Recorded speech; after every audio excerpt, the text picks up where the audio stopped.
The gavel, saying repeatedly, it's okay. Is it okay? Is Ibadan clean? Is Ibadan looking good in Seyi Makinde's time? These and more on State Affairs.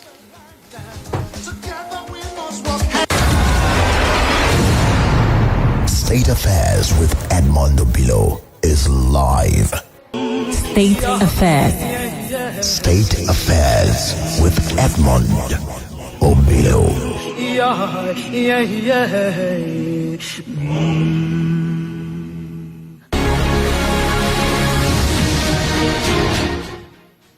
Niger Delta Development Commission, because of the fact that we are doing forensic audit, the NDDC plays a vital role in ensuring the peace and security of the region, and 90% or more of the resources of the country on a monthly basis comes from there. If you close it down in totality, all you have will be chaos, and you have a lot of not just militancy, but you have a lot of insurrection. So it is important that people who have gone to court, people who genuinely did jobs, should be paid for their jobs. So for me, I'm not against it, because of course, who are even the greatest beneficiaries? It's two people now. Okay. Because if you look at your chairman, Honorable Minister. Honorable Minister, that's okay. That's okay. Commencement of the payment. Ask you that question. What is the benefit that the National Assembly is benefiting from? It's okay. It's okay. Are you asking me the benefit of National Assembly? Yes, you just said. I just told you that we have record to show that most of the contracts in NDDC are given out to members of National Assembly, but you don't know about it. It's okay. It's okay. It's okay. It's okay. The two chairmen can explain to you. That is why I was a member. I was a member of the NDDC committee. It's okay. It's okay. Wait, you were a member of the NDDC and you were a member of the NDDC in the 8th Assembly, and are you telling me that lots of jobs were awarded to you as a member? No, this is a problem. That's why I said you must. Then you have the right to accuse people. Then why can't you bring up can you please listen to me? One of the chairmen also. If you were not awarded a contract, then why are you coming here that you are aware that you were a member of the NDDC and lots of contracts were awarded to you? You said I'm not aware. I'm telling you that. Bring up those names. May I inform my honorable sister that is why we have to change. Honorable Minister, please. It's okay. That is okay. That is okay. But let me explain. No, it's okay. It's okay. Let me explain. It's okay. Now. It's okay. You must not allow the two chairmen to accept the budget every It's year. okay. Up your mic. It's okay. Off your mic, Honorable Minister. You are like me. I was a member like you. I did not know what was going on. Honorable Minister. Yes, it's okay. Yes, Chairman. You guys sit down. Sit down. It's okay. Coco.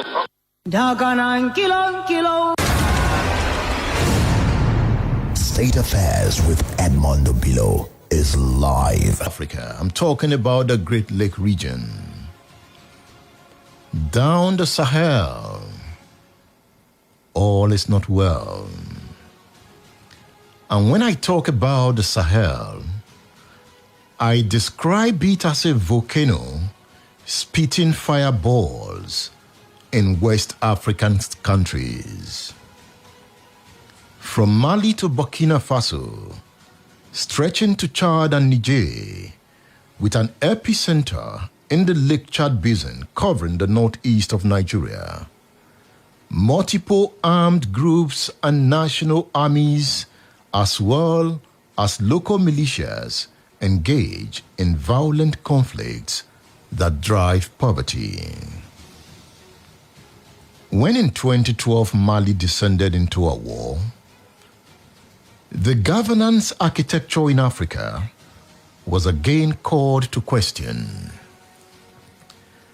The conflicts I'm talking about are mostly ethnic and religious in nature. These conflicts are embedded in bitter politics, resulting in massive corruption. Sometimes, the quest for justice leads to bloody insurrections. Are you watching me on Splash FM fan page on Facebook? I'm watching you. Can you see me? I can see you. Is it okay? what do you find? The Alliance for Separatist and Armed Groups that took over northern Mali in 2012 exposed the weaknesses of African states in providing incentives for development. France, yes, intervened to stop the collapse of Mali.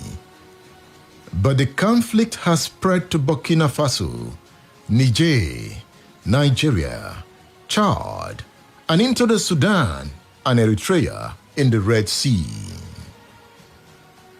These are countries of the Sahel, a semi-arid region in the southern fringe of the Sahara Desert. It runs from northern Senegal on the Atlantic Ocean coast through Mauritania. There is violence in the West African sub-region. And as the violence in the northeast expands, what do you get? You get massive displacements of bandits, terrorists, spreading their wings. It was about Borno State and Yobe State during the time of Yar'Adua. At the beginning of the regime of Goodluck Jonathan, we started seeing the tentacles of the conflict. It simply means the conflict is spreading.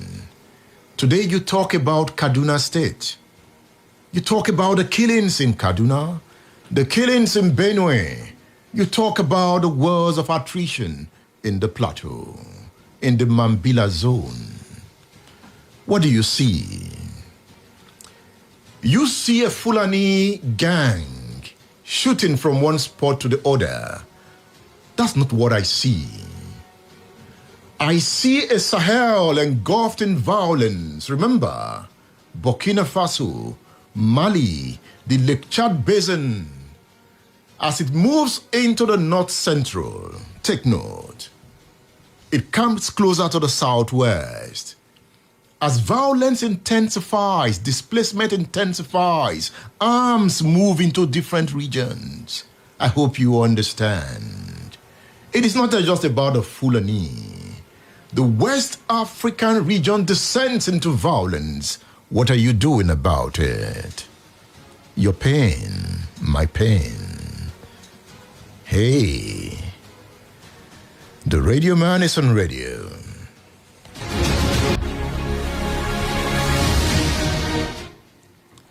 All right.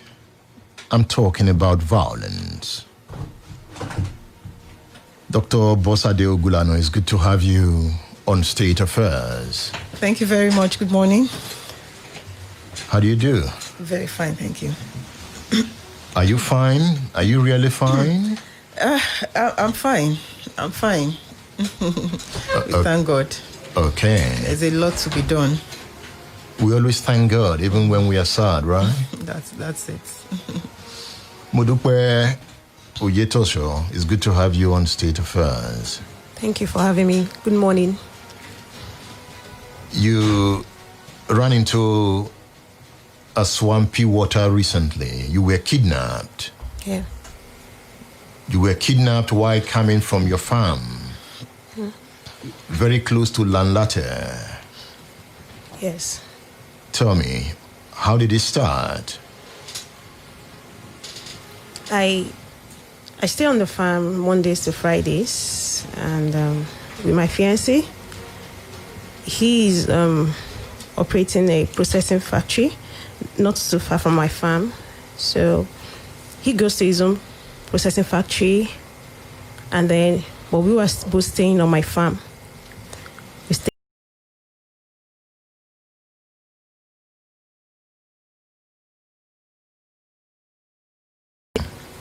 I'm a farmer. I'm into production of maize and cassava, and we're operating about 1,000 hectares there in Lanlate. So, yeah, so we were coming home, that we were leaving the farm, going back to Lanlate because it's still a distance from Lanlate.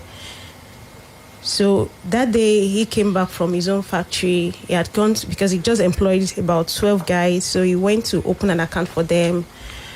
So he came back, picked me up from my own farm, and then we were both coming back to Ibadan. So we were on the way. I was not feeling fine, so I reclined my chair. And we were almost at Lanlate when these guys came out. These guys? Fulani Herdsmen. They had cutlass. They just came out. And they asked us to stop. We paused for a while and tried to outrun them, to avoid them. The driver did not stop. That's my fiancé. He did not stop. He did not. We didn't know there was another one in the front. He had already, maneuvered the car to escape the guys that came out. He didn't know another one was in the front. And that one was with a gun. Sorry about that. So, sorry. He shot him. He shot him? He shot into the car. Wow. I'm sorry about that. And it hit his head. Wow. I was in a shock. I didn't even know what to do. The blood was just coming out, and I was, just thinking, what can I do? How do I stop the blood? Then I noticed the car was running to a tree. So I put it in a By this time, he has lost control of the steering. He has lost control. He was just trying to gasp for breath. You were struggling to save him. Yeah. So what happened? So the car stopped. I put it in park. It stopped. Then they came running, opened the car, and just pulled me out. I was still shocked. I was begging them. I was just shouting, Jesus, save us. I was begging them, and they pulled me out. They were really angry because they said, we didn't stop the car. We wanted to eat them and all. Even one of them drew his machete, wanted to machete me.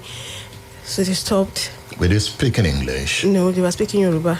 Yoruba? Yeah, but not fluent. They are Fulani, so... You're sure they are Fulani? Yes. And they pulled me and then ordered me to start running. Mm-hmm. So we went into the bush, and so they ordered me to start running, and at the time they put a rope in my hand, so one of them was using the rope to pull me. There were 4 of them. One was behind me, so because I was not feeling fine, I took a drug before we left. So one was behind, using a stick or the cutlass to hit me from behind anytime I slowed down. They took you into a forest? A forest, yes, because it was, the pathway is a forest. And you kept walking? No, we were running. Running? Why were they running? I guess they wanted to leave the scene as fast as possible. Okay, you hold it. I know how you feel. I also have with me here Bamigboye Oluwafemi. He's the Public Relations Secretary, Poultry Association of Nigeria, or your state chapter. Mr. Bamigboye, it's good to have you on State Affairs. Good morning, Mr. Edmund. I'm actually shocked with what I'm just hearing. Yeah. But it's not a normal story around those farm axes. What is the experience of your association? We've had our own strokes. from these kidnappers. Early this year, we started around February, and up till around April, we had almost 6 kidnap cases.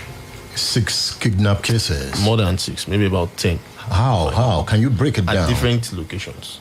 Around where? In Ibadan, yeah. We had one in Badeku axis. If you're going towards Ife, after the toll gate, Egbeda, there's a little village or town there of Badeku. The victims were actually sisters. I think one came from abroad and she visited her sister on the farm, and while they were leaving the farm, they were kidnapped. And they were released about 2 days after, thereabout. What form does this kidnapping take? Is it a normal pattern? Somebody comes out of the bush, block the road, grabs somebody? Is that a pattern? That's exactly the pattern. The other one we had in Arologun area happened just the way she described it. Deal with them. Thank you very much, Edmund. What we're having right now is really pathetic, and that's why I feel it should be escalated. Because if Nigeria is having problem with the one and only oil, the only sector I see that can generate revenue is agriculture. And like in my NGO, we have a lot of youths that we are trying to empower. She happens to be one of the trainers for those youths. Some of them are still on her farm till now. In fact, some of the Poultry Association members are also training some youths. And these incidences keep coming up. They are kidnapping farmers on their farms. And people can no longer produce. I know people who have close to 500 hectares on the way to Igangan.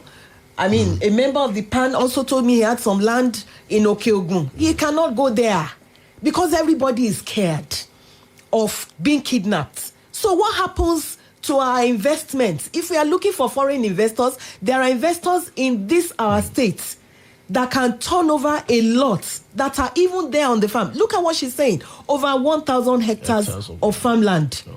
I know a lot of production going on around that area too. That nobody in West Africa is doing something close to it. So if we don't curtail this thing, and very fast too, it's going to affect us as a state. And we need to do something drastic about it. I know there's an anti-kidnapping squad, but I don't think it's enough, because after our incidents, we've had 2 other cases along that axis. And because these people keep making money out of it, once they are arrested by the police, once in a while they get some of them, they are discharged again, because I learned they get good lawyers. So where do we go to? Some of the youths that were involved in this were telling me, Mommy, we want to travel out. You said we shouldn't go to Libya. I think it's better to go to a place where you can be safe than to be staying where your life is threatened. Mudugbe, tell me, when you were taken into the forest, what happened? What were the conversations that went on between you and the kidnappers? I think we left the farm around 4 p.m. So what happened should be around about 5 p.m. And from that time, we kept on running almost all through the night. There was no conversation. When I was found later, I was towards Abeokuta, so I was surprised at the distance we had run. After a while, it was raining. The rain will start and end there in the bush while we were out there. Because I took Actifed, I was really, really thirsty. At the time, I had to be begging them that I was thirsty, I needed water, because it was raining, so there was a puddle somewhere, flowing water. I had to drink that water because I was so thirsty. There was nothing I could do because we were just running all through. So later in the middle of the night, thereabout, I think, stayed somewhere where we were. Anyway, some of them were sleeping, some were taking. How many of them? 4. 4 of them. How many guns? 2 guns. AK-47? No. this gun that I don't know, AK-47. Okay, just go on. They had guns. They had guns, but long one. A rifle. Like the ones the police? Not the police, the hunters. Okay. Long like that. Okay. So they were taking turns, to watch out. They warned me that if I tried to escape thinking they were sleeping, they catch me and all that, and knowing what they had done before. So I was there, and then when it was 6 a.m., they gave me the phone. While we were running, they took my own phone and threw it away. Unknown to me, they had taken my fiance's phone too. So they asked me to open it, to operate it. I couldn't, because an iPhone, I use Android. I'm not so savvy with iPhone. So I told them I can't operate it. So they smashed it, destroyed it, scattered it so that they could remove the SIM. So it was that SIM they placed in their phone because they couldn't operate the iPhone. So they asked me to call my dad in the morning and told him he should bring 50 million naira if he wanted to see me alive. So at that point, were you being tortured? No, apart from when they were beating me to move fast. No, I wasn't tortured. I wasn't. And I'm grateful to God that I wasn't raped too. No. Yeah, that was God. Because I know they had that in mind, but that was God. Did they feel any remorse that they've killed somebody? They didn't even talk about it. I was asking them, at the time I was, later on when they got to know, okay, my parents were working on raising the fund and everything, I think they relaxed a little. And that was when they got talking. And I was asking one of them that, do you think the guy died? He was like, no, don't worry. That he would be saved. They would have taken him to the hospital and all that. They were telling me they don't have cattle, that this is what they do. All they wanted was money. That why didn't we stop when they stopped us? That what they are just looking for, all they want is money. Once your parents bring your money, they're going to release you. And they are always moving around. They don't stay in one place. Okay. What is this doing to poultry farmers? Is it helping production? Tell me. Help production? How can you help production, Edmund? Are many of you leaving the business? Many people are leaving poultry. Why? Because generally you have poultries in the hinterlands. You have them.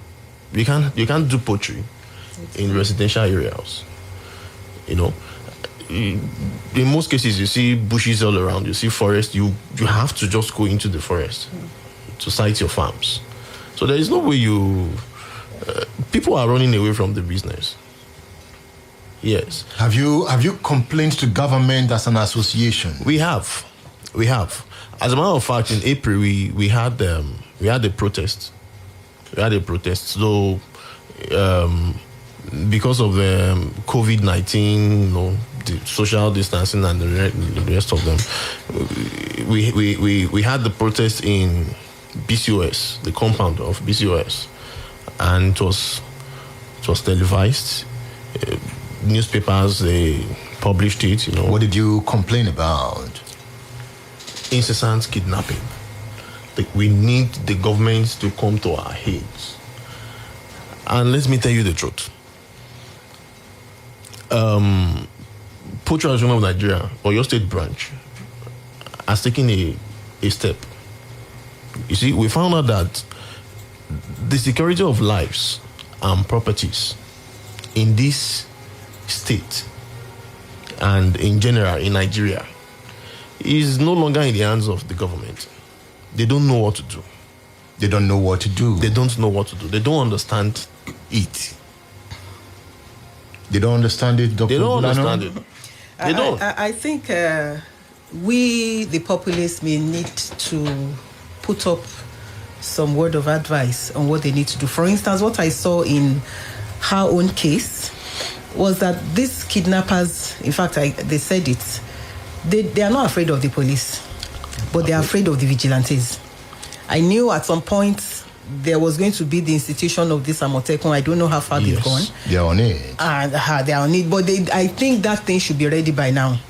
They should be cooking and they should be dispensing their duties by now. It's an emergency. It's an emergency. So we when you're talking of security, I think recently too they've launched the community policing. But apart from the police, they need to involve the local vigilantes because they are the ones that know the terrain. How many policemen we want to go into the forest?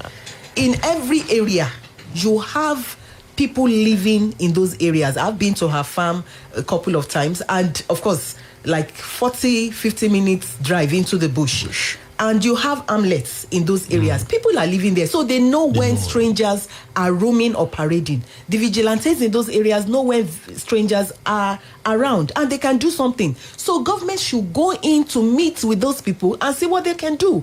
I know some friends whose farm was ravaged by herdsmen, and the ballers in that village, he was in Igongo, they were telling him that he should be grateful that he didn't die, that he should have contracted the vigilantes to be guiding his farm, that the farms that vigilantes guide, the headsmen don't get there. I even have a problem with that, because that means those people are already sold out. The ballers should be held responsible and accountable, because they know what goes on in this terrain. From the little investigation I have made. Okay, you I just wanted to buttress what we did in one of our chapters here in Ibadan. We had to hire the services of these vigilantes.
Like, I didn't expect it. All through the time we were in the bush, I was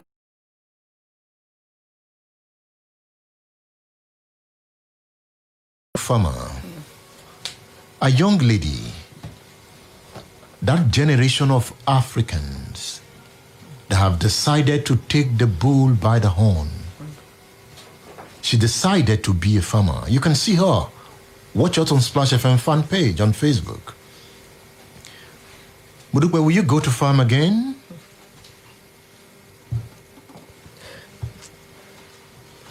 We have invested so much.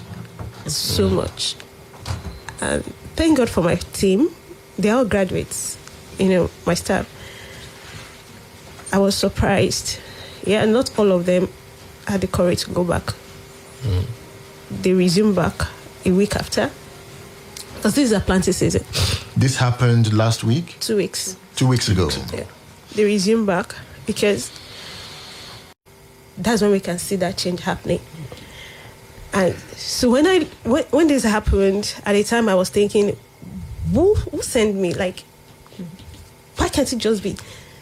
Why do you think you can do anything? You know, I always dream of a time when Nigeria will be self-sufficient in food production, when we can produce our own food, that we don't have to rely on importation. I'm always happy because the guys around me, I'm always encouraging them that take up agriculture, you know, let's do all we can. And I know with time, we're not going to just feed Nigeria, we're going to feed the world, because the world population is also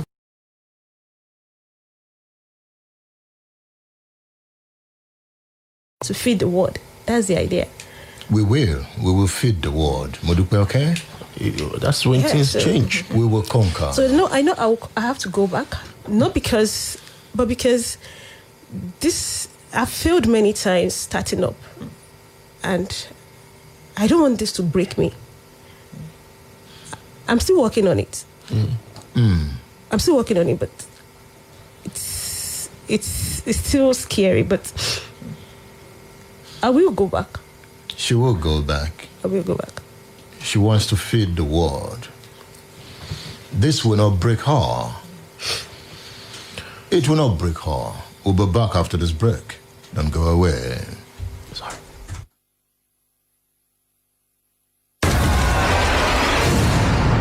State Affairs with Edmund Obilo is live. Stop the gems where they knock your door. Tell them bye-bye, so you know they do. You know say gems, they bring sickness and disease. Come on. So clean your house with Hypo. Don't handle tabletops and floors. You know they cause a all. Protect your family. Clean germs and dirty come out from your house with Hypo Bleach. Buy Hypo Bleach, now disinfectant for your household cleaning for only 25 naira per sachet. Wipe off germs with Hypo. Hello? James, look, I'm on the expressway. My car just broke down. I don't even know what to do. Sorry, you do not have sufficient credit to continue this call. Oh, please, no. Why not? This is an important call. Then you should have recharged. I would, but I'm in a position where I can't. Why not borrow some credit then? Borrow credit? How?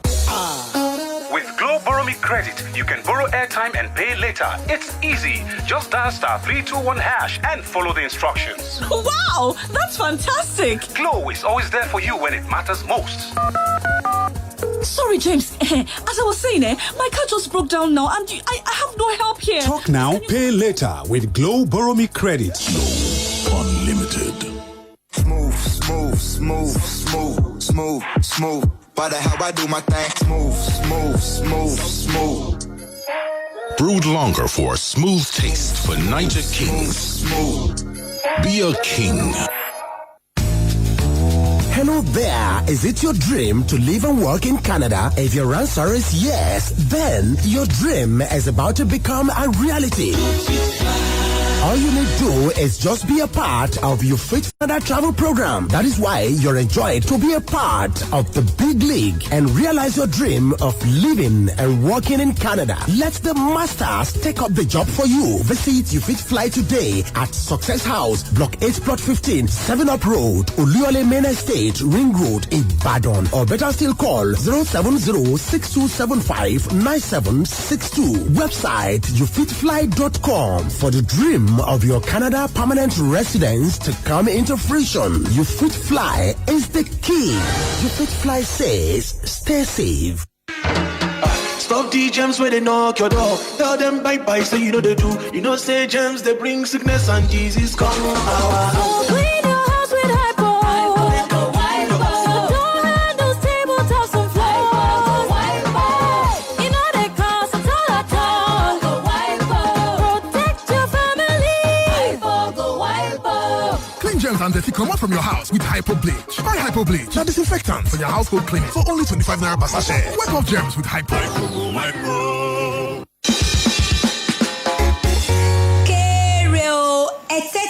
Ìkéde pàtàkì yìí láti ọ̀dọ̀ Natcom Development and Investment Limited tí wọ́n ṣiṣẹ́ pọ̀ pẹ̀lú Entel. Àwọn ni wọ́n ní Nitel àti Mtel tẹ́lẹ̀. Ẹnikẹ́ni tẹ́ bá rí ní àgbègbè yín tí ó bá fẹ́ ṣe gbogbo jàǹbá láti kó wa ní wáyà, fuse àti gbogbo ohun èlò irinṣẹ́ Natcom, ẹ jọ̀wọ́ ẹ kígbe olè lé wọn lórí nítorí rẹ̀ níbẹ̀ ó yẹ kó fi mú jófin kó sì fi ṣòkòtò pépé roko ọba. Ẹ jọ̀wọ́ a kò fún ẹnikẹ́ni láyè àbí ní àǹfààní láti kó wọn, láti yọ wọn tàbí láti lọ kó gbogbo àwọn irinṣẹ́ yìí tà. Ẹnikẹ́ni tí ẹ bá kófìrí ní àgbègbè yín, ẹ bá wa kàn sí ilé agbófinró àbí kẹ́ ẹ pè àwọn nọ́mbà wọ̀nyí 08044440777 tàbí 08044441981. Ẹ ṣeun, olùkéde iléeṣẹ́ Natcom Development and Investment Limited.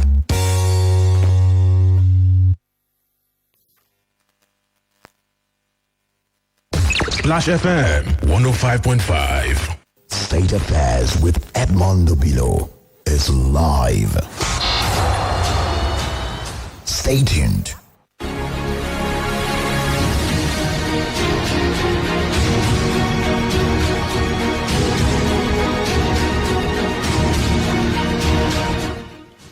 On Facebook, on Twitter at @eobilo. Join the discourse.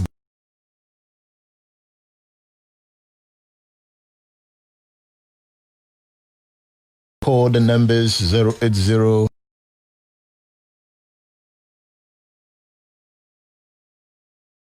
69 98678 or 070 694 93000. The numbers to call 080 915 51055, 080 569 98678 or 070 694 93000.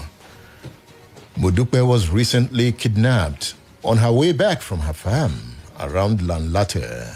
Hello. They address the issue of security can never be great because it means that whatever you gather through insecurity, you destroy again. Hello? Yes, while I'm making this call this morning, I want to specifically encourage Modupe that the story she has so far is a story of trying and failing. So she has not succeeded yet, and she should not give up at this point. She should continue. Her success story is on the way. But I want to encourage the government of the day to do everything possible to encourage people like this so that they don't give up their dream and eventually have only failure stories to tell. I had my own failure stories. But now I think things have changed, but I'm not where I should be yet. So we should all keep striving towards our dreams. One day we will get there. Modupe, please don't give up. Thank you. Thank you, Lambert, for calling the radio station. Hello. And hit the nail on the head. Okay? Good morning. Good morning. Good morning, Edna. Your name and where are you calling from? I'm coming from Ibadan. I'm for last person, my name. All right. I'm sorry for our case. But this insecurity has been happening for long. Hello? The same thing. Hello? Yes. The man. And it's only government that can save us. So I don't know. The station is getting worse. Hello? All right, you have made your point. Thank you for calling the radio station. The lines are open. Hello, good morning. Good morning to you. This is Glorious from University of Ibadan. Good to hear your voice. Yeah, I'm a son of Lanlate. And I'm very sorry that it's happening to Modupe. And I just want to advise her, as she's going back into this business, she should just hire someone in Lanlate there, like the member of OPC that can be guiding her, going in and going out. The Fulani people are already, they can speak Yoruba fluently. I know of them. So I pray that God will help her. Thank you, sir. Thank you, Glorious, for calling the radio station. The lines are open. What do you think? I hope Seyi Makinde is listening. Hello, good morning. Good morning, sir. Good morning. My name is Shegun. Shegun, good to have you here. Yeah, my fear is this is a business I really want to do. I was in Okeogun for about 2 years ago now, and I have plan about having farming there too. And this is a real big case because Fulani issue there is a big problem. This is a big problem. You see, I don't know if this is a country we are having. The Fulani people, they don't live within the Yoruba, they don't interlive, they live alone. So it's very difficult for you to even, they commit a crime, you can't even get there. There's a problem. I think there's a fundamental. All right, thank you. We take two more calls. Hello. Good morning. Hello? Hello, good morning. Hello, good morning, Obilo. Make your point. We are listening.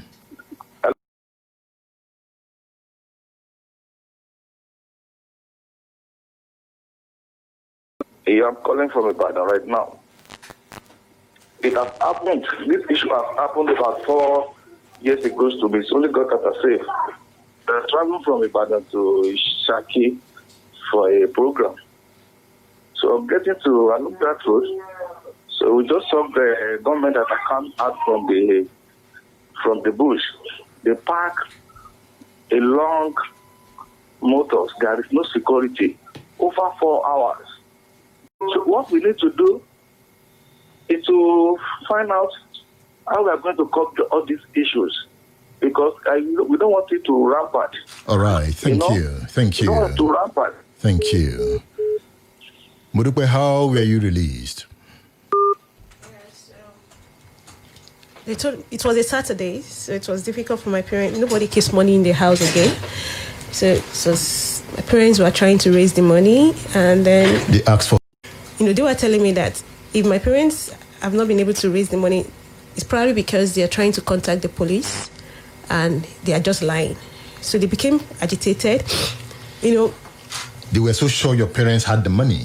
They were so sure. I don't know if they were so sure, but they were thinking that you are here, they value your life. So definitely they must find the money. That was what they felt. So they told me I was begging them because I knew they don't have that kind of money in the house. Where would they get it? ATM is 100,000 naira that you can withdraw. Even if you want to raise 5 million, that's 50 people you have to be transferring to before you can raise that kind of a money. So I was telling them it was a Saturday. Would they take a transfer? They said no. They wanted cash. So when it was that time, they were becoming agitated. When we were running, I made up my mind. I just had this made up my mind. I was going to get out of this alive. So I was being strong, By the time they were getting agitated, one of them shot at me to make me know that they are serious. While I was talking to my dad. So your dad heard the gunshot? He heard it. I screamed, and I was like, Daddy, please, just talk to anybody. Anybody, just ask anybody for money. And just get this money, because I saw that they were getting agitated. They wanted to leave. So they wanted. And you also wanted to leave the forest? I wanted because I couldn't bear spending another night in the forest under the rain. There was a time we passed through a river that it was only my head that was above the river. My clothes was wet. It became dry on my body. I was there. It was messy, So you paid to be released? You paid ransom? Yeah, my dad, I was released around 10 p.m. that night. My dad came, and then he parked somewhere. They told him to drop the money somewhere. Then they asked him to move forward. Then, when he called, I was around. 3 of them went to meet him. They left me with one of them. So when they got the money, they called him to bring me out. So it was another trek of like 15 minutes to get to where my dad was. When I saw him, I was looking back because I was like, oh my God, I hope they won't change their mind. I hope it's not that they're just asking me to run and then they will shoot or something. I was so scared. When I saw him, I just ran before they would change their mind, and went to meet him. Sorry about your fiancé. He's no more. Yeah, they didn't want to tell me because I was just asking about, even when I was talking to my dad about the ransom, I was always asking, how is he? They were telling me he's okay. He's okay. But when I got to him, they were supposed to be very, very happy that I was released. But I saw that they were happy, but they were not so happy. And that was when I started having the feeling that I had to call my sister. All of them said she is in UCH. He's here to talk. He's in UCH. But I now called my sister to the room, and I pushed her to talk. How is he? And that was when they told me that he actually died at the spot. Even before they got him to the hospital. This must stop, Dr. Bulano. Sure, it has to. It has to stop, Edmund. And there's a lot to be done. Can you talk to Seyi Makinde? Oh, Your Excellency, for posterity's sake and in the interest of the development of the state, something has to be done. Drastic and lasting. You see, when things like this happen, people wade into the case, and there's this fire brigade approach. Something lasting has to be done this time around, because during the corona lockdown, I put something on my wall, on my Facebook wall, and I said, this is the time when they were telling us that oil is now minus whatever, and nobody is willing to buy the oil. This is the time for every governor to develop their state and grow. Nothing is coming from above. So one of the major areas is agriculture. If they face it squarely, we can be exporting. I tell you, around that area, we have manufacturing companies depending on cassava, exporting things. And people are living after investing. People are living. I mean, I got a text now from PAN that they are having problem with maize. Is it not this maize they are trying to plant? Yes. We need it. We don't even have enough. And people that want to do mechanized farming, we're not talking of these agrarian farmers, mechanized farming, even though those farmers too need to be encouraged. Most of them have even left because of this problem we're talking about. Huge investors, they are leaving. And we need to do something about it so that these people can go back to the farm and we can be producing. Look at the forest all over. It's investments. I mean, we have good land that we can use to cultivate all sorts. Recently, another cashew farmer was kidnapped along that area. By land, some of them have been arrested. Is that true? Some of them have been arrested, but the fear is, I hope they won't release them. That's why. And you see, it takes long to process their judgments. They need to sit down, pass bills at the State House of Assembly, so that when they have cases like this, they will quickly process the judgments. And I don't know, maybe kidnap and die. I think they need to do something about it, because once they get good lawyers, because these people have money, they are released shortly, and then people are threatened. Yeah. You want to say something? Yes, I want to say a big thank you to the anti-kidnapping unit of Oyo State Police Headquarters in Ibadan. They worked hard, and I didn't know we even had an anti-kidnapping unit. So a few days after, they caught one of the Fulanis.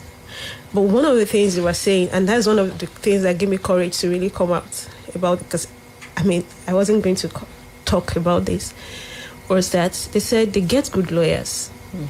That was their concern. They get good lawyers and they are released back into the system. And before you know it, they are not found again. So definitely when they are released back in the system, they go back. So that's their concern, that these guys, they have the money. Okay. One is the state government is not serious with the issue of agriculture in this state. It's not serious with the issue of security in this state. I wonder what they are even serious at. Presently, in fact, what we are battling now in poultry is scarcity of maize. We even want to buy, we cannot find maize to buy. Now there's a maize farmer that our life is being threatened. Okay? Now, federal government is distributing maize to poultry farmers. Lagos State got theirs about a few weeks ago. We don't know what is happening in your state. We don't know. You have to process it through your state Ministry of Agriculture. We don't know anything about it. We don't know what this government is doing about it. Have you tried to know what the government is doing about it? They are doing nothing about it. All right, let's leave it at that for now, so that we don't mix up the issue. But you have just raised a fundamental issue, and perhaps somebody will take it up. We just have to go now. Modupe, I appreciate your coming here this morning. Thank you. And it will not break you. Yeah. Amen. Dr. Bosade Ogulano, thank you for coming. Thank you very much, Edmund. I was just going to add that the government could also employ the use of technology. We can have drones. They will go around forest and know exactly what is happening. They have been saying that. Very, very important. They have been saying that. Dr. Bosade Ogulano runs Entrepreneurial Empowerment Initiative.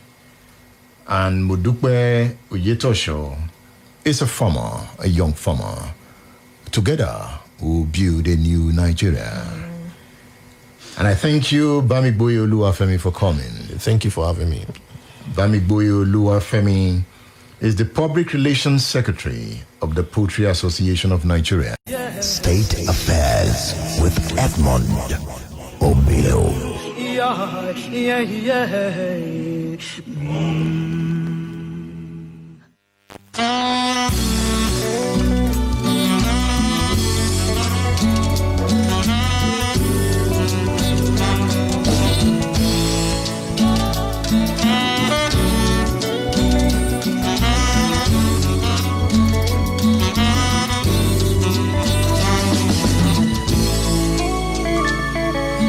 Living in a real and true revolution time. Fight the good fight, brother. We're living in a real and true revolution time. Fight the good fight, people. We're living in a real and true revolution time. Fight the good fight, living in a real and true revolution time. Oh yeah. Gotta wake up now from deep slumber. Break away the chains that hold us down. True freedom does not come to those who sit and pray. Stand up, raise your voice and be heard. And living true, you know we're living in a real and true revolution time. Fight the good fight, brother, we're living in a real and true revolution time. Fight the good fight, we're living in a real and true revolution time. Fight the good fight, people, we're living in a real and true revolution. Like before, you know we're living in a real and true revolution time. Fight the good fight, brother, we're living in a real and true revolution time. Fight the good fight, people, we're living in a real and true revolution time. Fight the good fight, you know we're living in a real and true revolution time. Oh yeah. Doesn't matter the color of his skin. The man in Washington only cares for America. So when you need some help, don't you go there for salvation. Got to learn to depend on ourselves.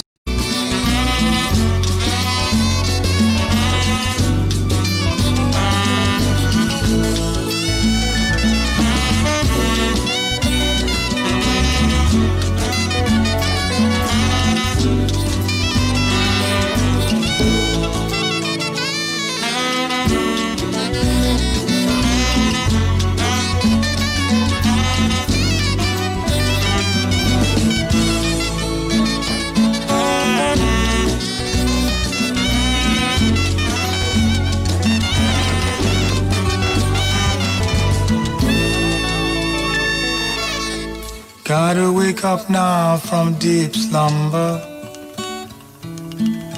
Break away the chains that hold us down. Seek ye first the peace of the neighbors all around you. Make this house a place of happiness, just like before.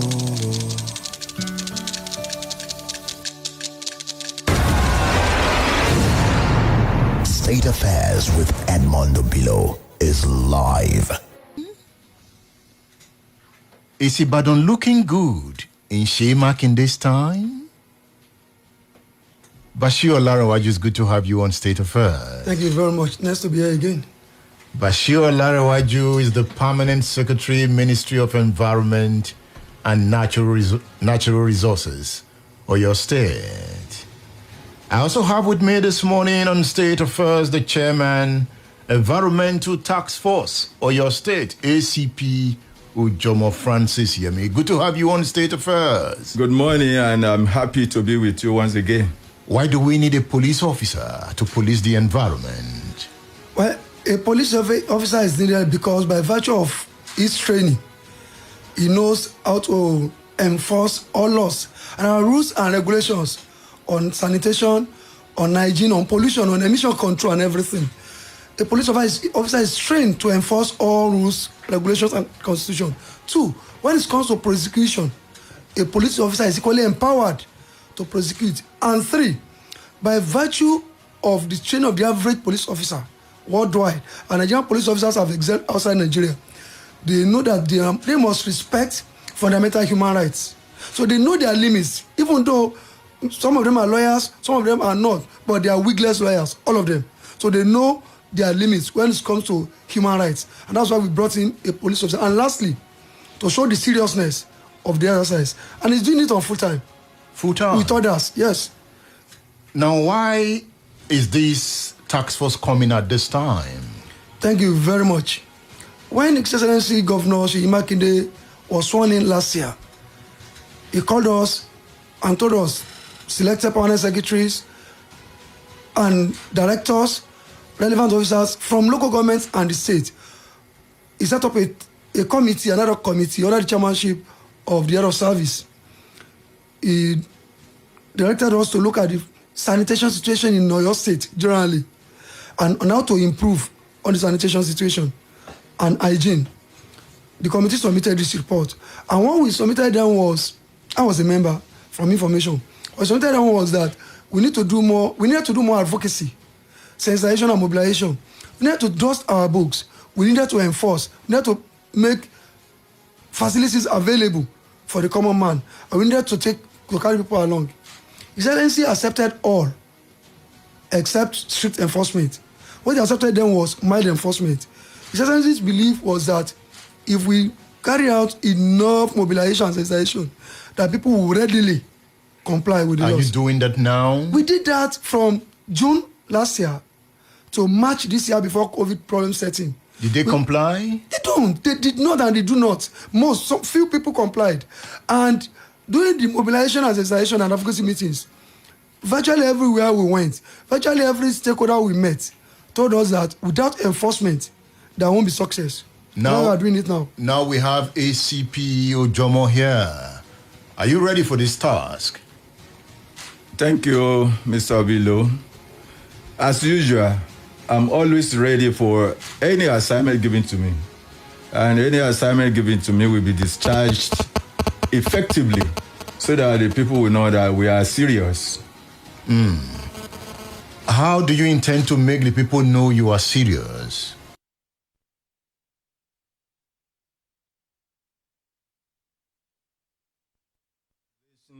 Has been done. And we are inching very, very close to a strict enforcement. Like today now, the state is supposed to observe sanitation for 3 hours from 6 a.m. to 9 a.m. But we discovered that a lot of people were on the road. And on the last count, we've arrested not less than 30 vehicle enforcement. So what should we not do? What should we not do so that we don't fall foul of your team? All that we should do and we should not do have been told to the public through the instrumentality of town hall meetings, moving from market to market, television and radio, adverts, and sensitization. So whoever will claim not to know about this sensitization, that person should be a liar. So this might be an opportunity for us to know what not to do. Thank you very much. The first thing is that, let me just come from philosophical point of view. Every human being was created with the innate ability to know what is right and what is wrong. But despite that, government is put in place virtually everywhere to remind people of what they should do and what they should not do. In this instance, one, indiscriminate dumping of refuse. You put refuse in front of your house without covering it, or just burn tires, you burn your waste in front of your house without packing. Burning itself is illegal because it affects the ozone layer. The third one is the median. You dump refuse there, you find an open place, open space beside your house or beside somebody's house, you dump there. Then vegetal nuisance. You have gardens or you have bushes around your environment without cutting them. We call that vegetal nuisance. Then we have open defecation. People will just go move around the city. You find some people openly defecating, but they do it at night. There are no public toilets. No. It's everybody's responsibility to build toilets in their various houses. And 2, what about in the market? I'm coming to that. Even markets have public toilets. The only thing that they have to pay. Go to Bodija, you find them there. People have, and it is PPP. Some people, even private sector people, just small scale investors, they've built toilets in some of these markets. But because of maybe 20 naira, 15 naira, people are not willing to pay. But these toilets were built by individuals, and we're encouraging them to build more. It will create employment, and the maintenance will be easier than for government to do it. They will put their carts, put waste there, and they'll dump in the main road.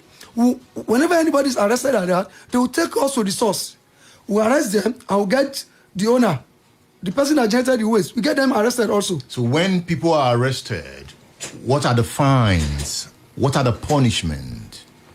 In the environmental law of Oyo State, the offenses, as he has been able to highlight some of them, the punishment prescribed are contained in the document.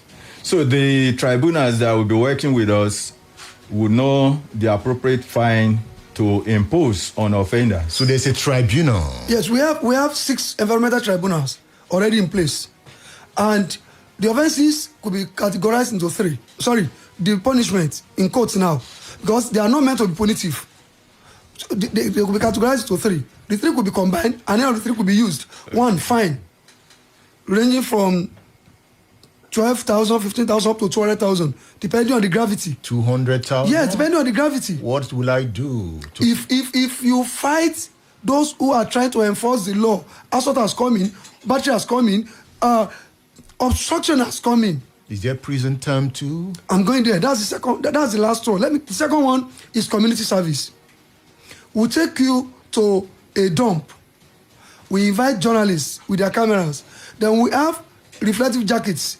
And at the back of the reflective jackets, it has been printed, environmental offender.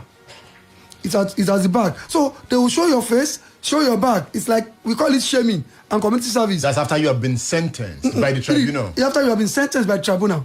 The tribunal is headed by? By lawyers, competent lawyers. And after you might have been sentenced by the tribunal, you could be asked to pay fine, you could be asked to do community service, and we have the prison sentence also. But you can also be warned. And you can combine the 3. You can combine the 3. One is not there. There's no warning. One is no longer there because what an offender does goes a long way in affecting the health of the community. We have cholera once in a while, or in most cases, we have communicable diseases there. Government spends more on health. Even individuals should spend their money on how to make their own lives better. Spend on health. And at times, this discourages, this offense discourages investors from coming to town. So we want to stop it. And we're giving ourselves 6 months for a start. 6 months. Then we'll review after 6 months to see how far we have gone. And we are determined. You are determined. And that determination relates to the elites, either top echelon of the civil service, of public service generally, politicians, or whoever. We are determined. We are Nobody's above the law. No. We are going the whole hog. ACP Ojomo, are you the only policeman in this team? I'm not the only policeman attached to the task force. We have 11 others. And apart from the 11 others, we have formed partnership with the OPC, with VGN, and other members of the public. Because when you are dealing with the public, you have to know that the community policing strategy of the Inspector General of Police is on ground and is running. So we have to work with the list of the people in our society and make sure that all those places people normally hide to dump whatever reviews they want to dump will be uncovered, and they will as well assist us in the apprehension of the offenders. Has your team been given the required support needed to carry out this job to fruition? You mean support from where? From the government. Do you have enough men to enforce the law? Yeah, we are starting with the 11 that I talked about. Over time, 11 cannot enforce the law. Over time, if we have to add more, we will make the request. Permanent secretary. Yes. Aside from members of the committee, we have the people in government we call YESO cadets, environmental cadets. Environmental cadets are there. They are over 100. Okay. They are there. So they are going to be deployed. They have been deployed already. They've been deployed to their office because they've been given a secretariat. Is it just about Ibadan? No. It's about Oyo State. But we are starting with Ibadan. We start with Ibadan, from Ibadan now. And maybe in the next 1 month, we may go out and come back. But by next year, we'll go to other parts of the state fully. But for now, we'll be going to other parts of the state maybe once in a while. We are starting from Ibadan because of the population size, because of the fact it's the capital, because of the population, they generate more waste. And there are more people who are offenders, environmental offenders here. And aside from that, we've moved around markets and some other areas, and we advise market leaders to have task force on environmental sanitation. These task force leaders, their chairmen in all the markets, will be holding meetings once or twice in a month with the task force. Then we've included all... Are they part of the task force, these chairmen? No, they are not. They are not members in the real sense. Okay. But they will be working with the task force in partnership at their own end. And the task force will be meeting them twice in a month to review issues. And we're going to come out with phone numbers later, not now, phone numbers later, maybe from Monday. So that even members of the public are co-opted. So when you see something, you quickly call us. And when you see somebody who is dropping waste from his vehicle, you can assist us to take a photograph of the plate number of the vehicle and the person who... An aspect that we didn't remember to mention before is the fact that if you go around Ibadan, you will discover that vehicles abandoned for years, for months, motorcycles abandoned, trucks, and all manners of things that could inhibit or impede the movement of traffic and human beings. So as from next week, we'll begin to evacuate all. So if they have to come and claim it, they will face the tribunal for necessary action. I'm also saying, what about the micro drivers that load in the middle of the road? Who is going to take care of them? I did not also a part of the environmental hazard. Well, their commander is a member. So once they see that, they have the power to tow, and they quickly phone the office of OTMA to come and tow. So we are working in partnership with all relevant agencies. All. We are working together. So when the drivers at Songo Challenge, Iwo Road, see the environmental task force coming, they should be scared. They should be prepared to be arrested if they violate traffic laws, environmental laws. You know, the road is part of the environment. And when you are held up unduly on the road, you have this psychological rape or violence, and you get annoyed easily. And that could lead to violence. It could lead to physical combat. We want to prevent all. The governor and his government are interested in the physical well-being, spiritual well-being, and mental well-being of every citizen. What about sound? No, we have a department for that, and they're going to work on that. It's called noise pollution. It's noise pollution? Yes, we have the department. Because there's a club around my house. When they start blaring their music at night, you will be shocked. Now, you don't need to wait for the task force for that. We have a department in the ministry called the Department of Pollution Monitoring and Quality Control. And we have officers there. All you have to do is just to write, put your phone number and the area. They will phone you when they are coming. You show them the place. They test. We have the instrument we used to test the noise level. And people have been arrested. People have been prosecuted. We've been doing that silently. What about churches and mosques? We've talked to... Because have you seen night vigils in some areas? Even early in the morning, they test the noise level. They hold meetings with community and the church. The first thing we do is to settle amicably after confirming that the noise level was actually higher than normal. We hold peace meeting with a view to resolving amicably. But if they refuse to comply, and the offenders refuse to comply, then we make arrest and prosecute. Not only at the tribunal level, even magistrate courts. So Seyi Makinde is ready to organize the city. More than ready. Look, go around the city now. In the last 1-2 weeks, in the last 6 months, there have been improvements. And that improvement continue to improve. Improvements continue to improve also. I assure you, with your cooperation and everybody's cooperation, in the next 6 months, you see the difference. However, nobody should come to plead. Everybody to comply with the law, because the Bible says, and the righteous shall be as bold as the lion. There is no basis for fear. But if anybody is disobeying the law, then the person should be afraid, because whenever he is caught, he or she will be brought before the law for necessary action. Are you going to be in uniform all the time? I will always be in uniform, but not on all occasions. My men will always be in uniform. The OES cadets will always be in uniform. Majority of the people that will be involved in the enforcement will be in uniform for easy identification and to guide against impersonation. Is anybody bearing arms? Few of us, the policemen, will bear arms, and not only arms, tear gas. We have to go. What do you have to say to wrap up? I want to appeal to members of the public that they should not see this as government responsibility alone. If individually we search our mind, we will discover that the state of our streets have not been pleasing. The aesthetic has been destroyed before now. It is the responsibility of all of us to collaborate and work. Members of the team, not only the task force members now, those who are working with them, none of them will collect bribe. And they have issues. And they will be civil. And they will be very, very civil. They will respect us. Civil and strict. And they will respect us.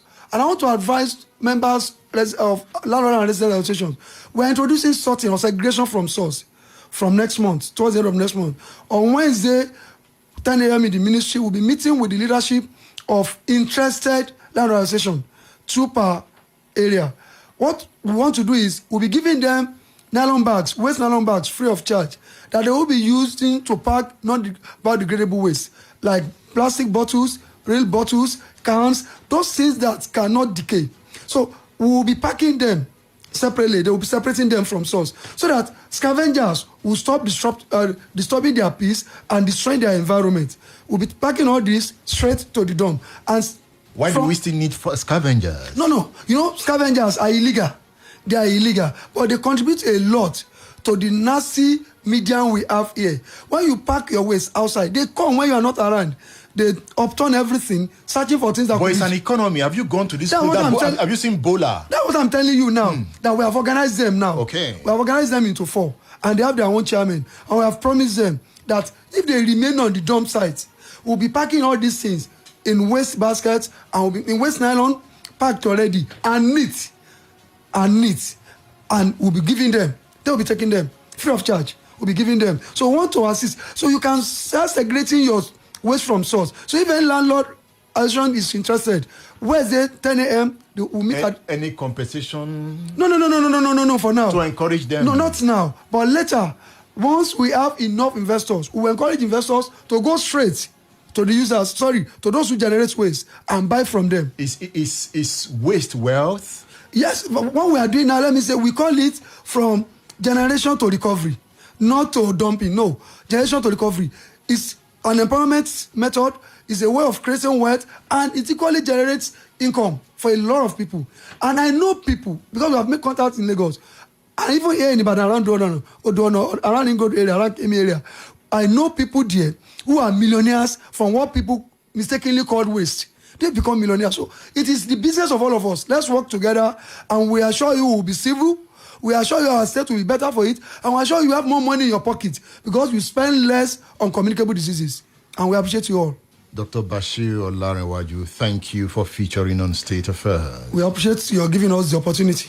Dr. Olarenwaju is the Permanent Secretary of your State Ministry of Environment and Natural Resources. ACP Francis Ujomo, thank you for coming. Thank you very much. ACP Ujomo is the Chairman Environmental Task Force of your state. When you see him on the road, don't break the law.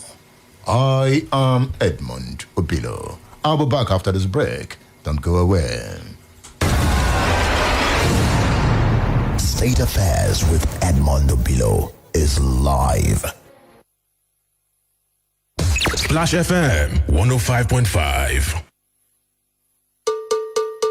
SCP don't come. In case we want antiseptic go, where they protect our family from yama infection. SCP liquid antiseptic. Oh yeah, make you take up, clean your mouth, take and do emergency things. Now multi-purpose liquid antiseptic. Oh yeah, put on for first aid box. You fit apply for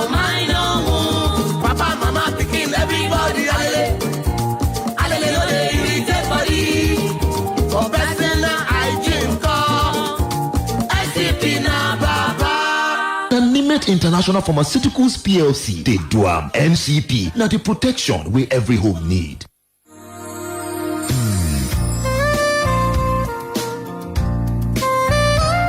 Do you need a fully furnished, nice and comfortable hostel accommodation in University of Ibadan? Or a place for seminars and executive trainings at constant supply of electricity? It has fully furnished rooms that gives you great comfort at an affordable price. Adebayo Akonde Hall is located at Ajibode Extension, University of Ibadan. To make reservations, visit www.adebayohall.com or call the numbers 0805 699 8718, 0805 699 8719, 0805 699 8720. Adebayo Akonde Hall. Built for comfort. Built for you.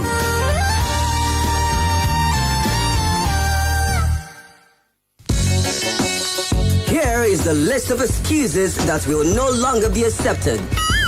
Otajigbe, I beg, give me your hotspot. I want my data, but this one too much.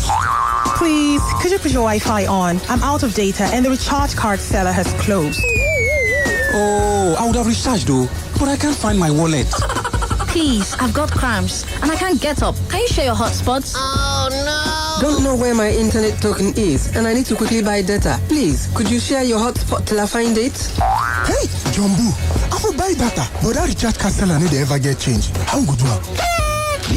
Nikoni Splash FM 105.5 ní gbogbo ọjọ́ Monday sí ọjọ́ Sunday láàrin aago 5 ìdájí sí 5:30 a.m. to 6 a.m. pẹ̀lú wòlíì Ọlọ́run alààyè Apostle SMO Mustapha JP bàbá Àṣebíọba. Ìrì òwúrọ̀ ọ̀rọ̀ Ọlọ́run wípé gbogbo ẹni tó bá wá mi ní kùtùkùtù wọ́n rí mi àǹfààní ní ìfún ọ láti ní ìbápàdé Ọlọ́run nínú ayé bàbá Àṣebíọba ní ìkànnì Splash FM 105.5 lójoojúmọ́ láti ọjọ́ Monday sí Sunday láago 5 ìdájí sí 6 fún wọn náà láti jẹ aládùn Ọlọ́run nípasẹ̀ ìránṣẹ́. Ìwọ náà máa darapọ̀ lójoojúmọ́ láago 5 ìdájí 5:30 a.m. sí 6 ọgbọ̀n ìṣẹ́jú iṣẹ́ agbára látẹ́gùn pẹ̀lú Ọlọ́run nínú ayé bàbá Àṣebíọba. Apostle SMO Mustapha ìjọ Seed of Christ Golden Church International lóṣù nígbọ̀wọ́ ẹ̀ ìrì òwúrọ̀ lójoojúmọ́ ní ìkànnì ìrírí iṣẹ́ agbára tó ṣàrà ọ̀tọ̀ nígbà bẹ́ẹ̀.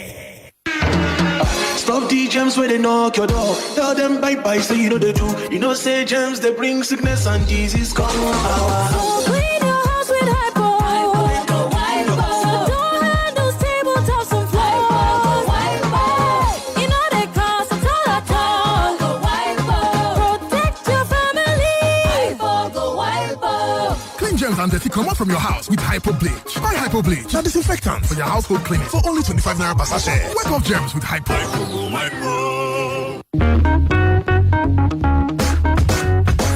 Do you know that with alternative dispute resolution, you can settle matters and disputes without stress and get justice? Not in this society where the poor can't afford lawyers and seeking redress will take forever. Not anymore. With alternative dispute resolution, ADR, you can seek redress within a short period of time. It's less expensive, more relaxed, and quite confidential. Really? Of course. For services on alternative dispute resolution, visit Justice Development and Peace Commission, JDPC, St. Patrick's Catholic Church, Bashorun, Ibadan. Call 0806 976 2016 or 0805 586 7605.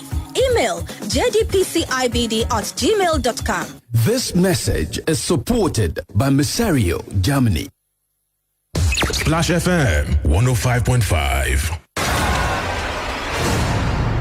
State Affairs with Edmund Obilo is live. Here we go. State Affairs with Edmund Obilo is live. Stay tuned.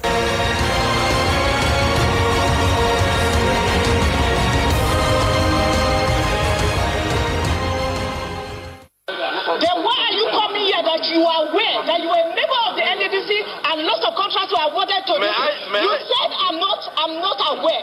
I'm telling you that bring up those names. May I inform my honorable sister that is why we have to change the Honorable Mr. Please, it's okay. That is okay. That is okay. But let me explain. No, it's okay. It's okay. Let me explain. It's okay. Now. It's okay. You must not allow the two children It's to okay. attend the budget every It's day. okay. Up your mic. It's okay. She Up your mic, Honorable Minister. You are like me. I was a member like you. I did not know what was going on. Honorable Minister. Yes, it's Mr. okay. Chairman, sir. Yes, Chairman. It's okay. You guys sit down. Sit down. Sit down. It's okay. State Affairs with Edmund Obilo is live. State Affairs with Edmund Obilo is live. Is it okay? Are you okay? I want you to read a book. This book is entitled Failed State: The Abuse of Power and the Assault on Democracy. You know why I want you to read this book? Because it's written by a scholar that speaks my mind. I'm talking about Noam Chomsky. You know him? That renowned professor, the American. He's the author of the book, Failed States: The Abuse of Power and the Assault on Democracy. And tell me if it applies to Nigeria. You can see the book. Are you watching us on Splash FM fan page on Facebook? So read Noam Chomsky's book. You'll like it. Another book I want you to look through is The Price of Inequality by Joseph Stiglitz. Oh, Stiglitz is my man, even when I disagree with him sometimes. Remember Joseph Stiglitz, former chief economics of the World Bank? Yes, I want you to read his book, The Price of Inequality, the single most comprehensive counter-argument to both neoliberalism and laissez-faire socialist. Are you a capitalist? I needed to benchmark it somewhere. I needed to study the interaction of men. At the point I was saying, I think the interaction between people is all about market.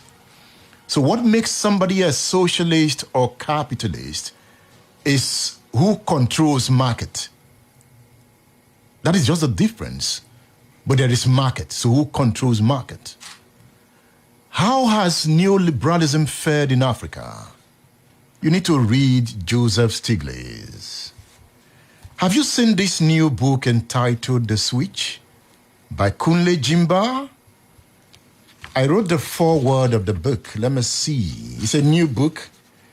Kunle just came to the studio to drop my copy. Let me read a line from the foreword I wrote about the book. I started by saying, I'm not one of those who see life as comfort by itself. I see productive events as the creation of the forward-looking in every environment. It is about the shaping of life, and it throws up challenges. Some crumble as others show outstanding leadership in the manner they navigate through the tides. Whatever side, the cut across is that fulfillment is self-induced. I want you to read Kunle's book, The Switch, Perspective to Success. I know I'll be speaking to Kunle again soon so that we'll look at the book together. It's an interesting read. It's about book. Remember, when you read, you feed the mind. When you feed the mind, you now develop the innovative capacity to feed the body. We pay so much attention in this climb on feeding the body, the stomach. The reason we are poor, we put feeding the stomach first. You should put the mind first. Feed your mind. Search for knowledge. Test ideas. It is from the testing of ideas that innovations come. I hope you understand. Have you seen the book Tactics of Toxic Leadership? A Study in Existential Tyrannies by Michael Angel Florenshaw? I recommend the book to you. Michael Angel Florenshaw is on State Affairs. How are you this morning? Great. Thank you very much, Edmund Obilo. Good. He's doing fine. Toxic leadership. Is it okay? Do you think it's okay? Have we reached that point? Now look at this. The Minister of Niger Delta Affairs, Godswill Akpabio, has stated that he never referred to members of the 9th National Assembly as beneficiaries of NDDC contracts. The Speaker of the House of Representatives, Femi Gbajabiamila, had on Tuesday given Akpabio a 48 I had a good laugh, almost tickled, but I realized that it wasn't even funny. It is the oldest trick in the book. For those who do not know, that is the oldest iota of evidence and distracts from the main issue. And I must say at this point in time that unfortunately the media and the journalists helped him in amplifying what we all know is untrue. That 60% of contracts of the NDDC is awarded to the National Assembly. That became the news, distracting from the main issue. I've been in this house this is my 5th term here. I've never once collected anything from the National Assembly. And I know I speak for a great majority of members of this house. Great majority.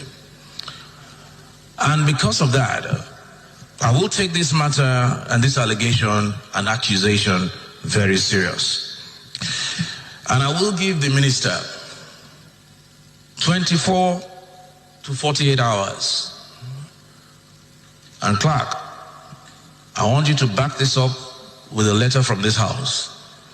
To give the minister 24 to 48 hours to publish the names, the contracts so given, the dates, because obviously these things will be documented.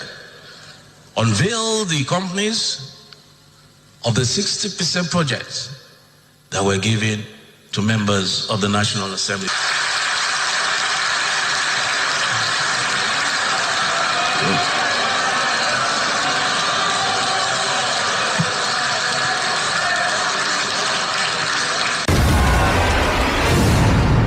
State Affairs with Edmund Obilo is live.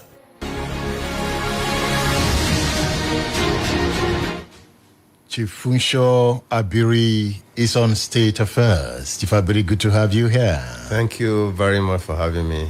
Do you feel for the Speaker? I feel for the nation rather than the Speaker. And it's unfortunate. That was a show of shame at the National Assembly that an honorable minister of the Federal Republic, an executive of this federal government, will go and allege that at this floor. I want to believe that we are yet to see the truth out of this, because I feel so bad that those who call themselves honorable could be behaving horribly. And frankly speaking, for the minister to have said that, there must be some level of truth.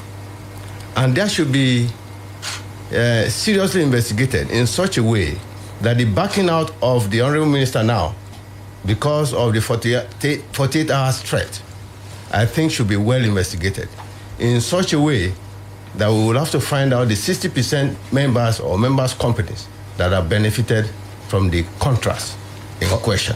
All right, let's go back to the National Assembly again. Akpabio, before the committee investigating the scandal in the NDDC.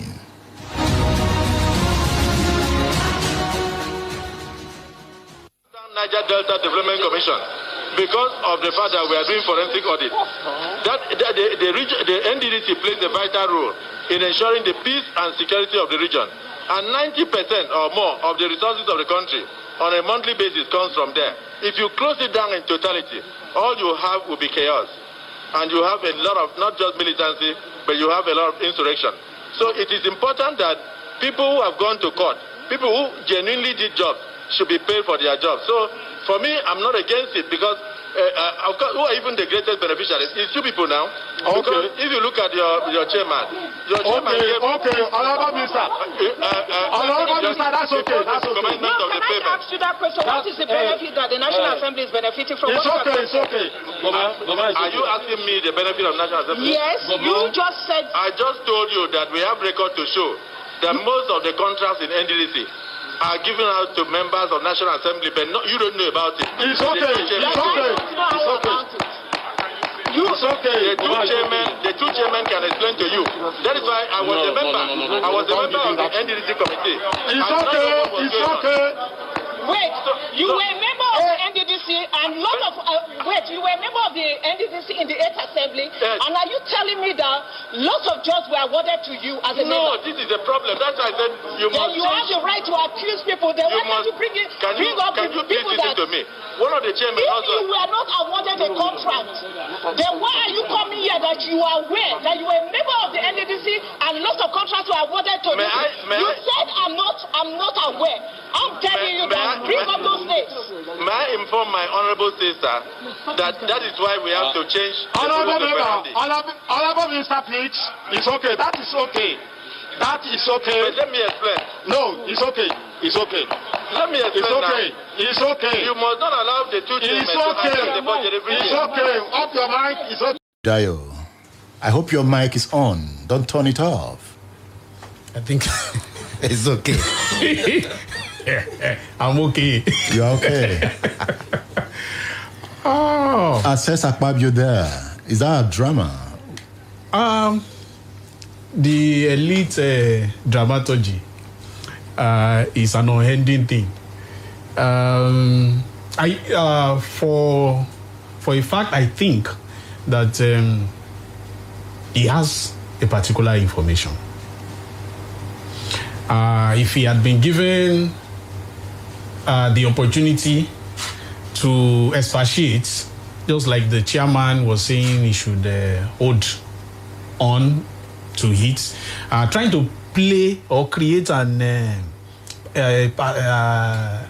scenario of playing a settler game between the honorable member who was challenging Akpabio and Akpabio also trying to prove a point. One, we should see issue of power in everything they are doing. It's a strategy to neutralize every probe that we've had. You would see Akpabio saying or throwing a particular question to them. And with that, the woman, I was just like you. So, and I think another person also came. I was telling them that I was also like you. He was all Ngige. Also, we will talk more. We will talk more on this subject after this commercial break. Don't go away. State Affairs with Edmund Obilo is live. Splash FM 105.5. My country people, how on a day? Your Bunker Supermarket food co don't come again to put smile for your face with Festival of Savings with plenty market. We no go put hole for your pocket. For every 5,000 market where you buy, you go get 1 pack of snacks a wolf to chop and clean mouth. If na 10,000 or above market you buy, we go summer you a meal voucher free. No be joke, oh. Amazing discounts stay boku for all una favorite drinks, wine, home appliances and groceries them. Omeleni dodo motina mefa 770 naira. Golden Mon 450 grams 640 naira. Binaton iron Losho D1265 5150 naira. Mambadon vegetable oil 900 ml 665 naira. Oti wine Eva grape 980 naira. Honeywell macaroni 500 grams 175 naira. Ìrọ̀rùn yín ló jẹ wá lógún ní Foodco. Ẹ wá rọjà yín lówó tí ò ga jara lọ. Pẹ̀lú Foodco Festival of Savings bẹ̀rẹ̀ láti ọjọ́ 24 oṣù keje ọdún yìí títí di ọjọ́ 8 oṣù kẹjọ ọdún yìí. Offers bẹ̀rẹ̀kẹ̀tẹ̀ for grand while stock last. Times and conditions dey o. Gbèsè rẹ̀ bá mi mọ́ ti gbá mọ́tò mi o. Àfihàn ọlọ́nà private car park ibùdó ògbọ́kọ̀sí tó fi ní lọ́kàn balẹ̀ níbi tọ́rọ̀ ajé ìpínlẹ̀ Ọ̀yọ́ kalẹ̀ sí ń dùgbẹ̀ tó sì ń dènà kí wọ́n kọ lóko ẹlẹ́bàá ọ̀nà. Àárín méjì State Dental Clinic àti Union Bank dùgbẹ̀ ló wà o. Ètò ààbò tó péye ló wà ní ọlọ́nà private car park. Bó o bá ṣe ń gbọ́kọ̀ ẹ̀ sílẹ̀ kó tó dé wọ́n ti bọ́ fọ́ lówó péréte. Ọ̀fẹ́ sì ni parking fún gbogbo oníbàárà wa fún dídí ọ̀sẹ̀ méjì gbáko. Ó ti bẹ̀rẹ̀ o. Are you looking for a secure place to park your car while you go on with your daily hustle? Olona Private Car Park has got you covered. Olona Private Car Park is located at the heart of Ibadan Business Hall, in between State Dental Clinic and Union Bank, opposite First Bank, Dugbe, Ibadan. We are presently giving all customers 2 weeks of free parking services, while you can also enjoy our car wash services at a cheaper rate. Bẹ́ẹ̀ láyé wà fẹ́yìn onílé iṣẹ́ àtúnṣòwò tó wà láyìíká Dùgbẹ̀ láti búùkù àyè gbọ́kọ̀sí fún ìgbàkúgbà tó bá wù yín pẹ̀lú owó péréte. Fún ẹ̀kúnrẹ́rẹ́ àlàyé 007-757-5334. Olona Private Car Park ibùdó ògbọ́kọ̀sí tó fini lọ́kàn balẹ̀.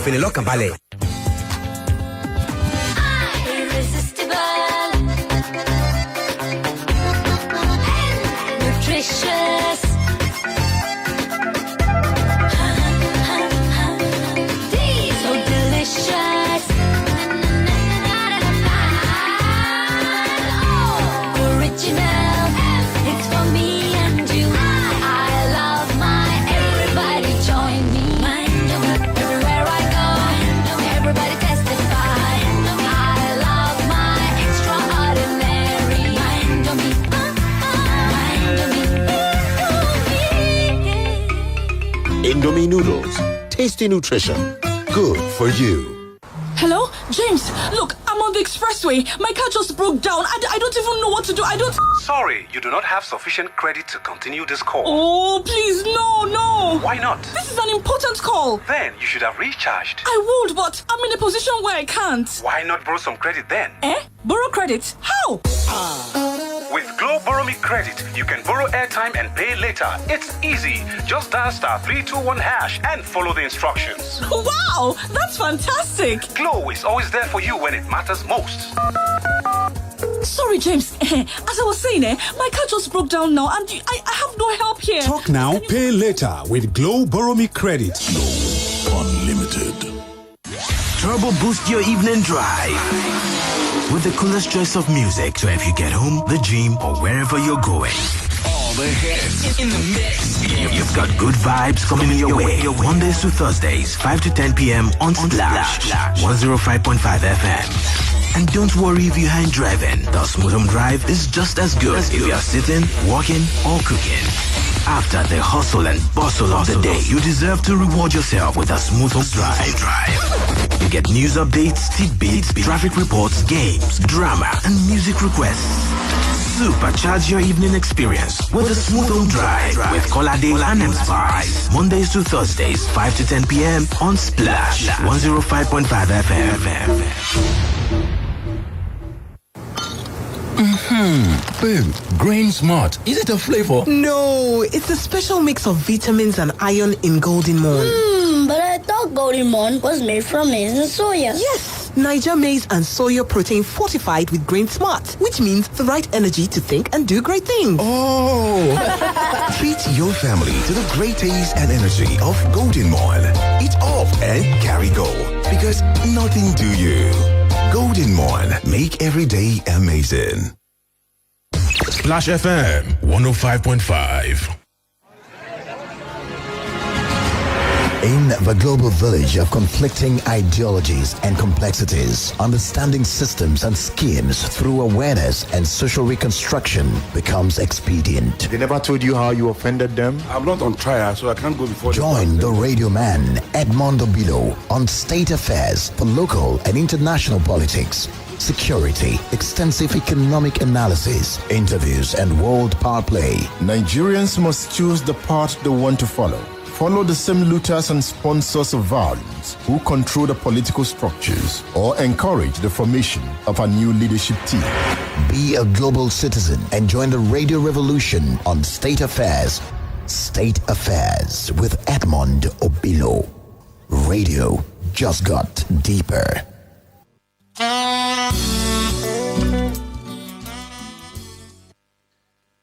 Then why are you coming here that you are aware that you are a member of the NDDC and lots of contracts were awarded to you? You said I'm not aware. I'm telling you that bring up those dates.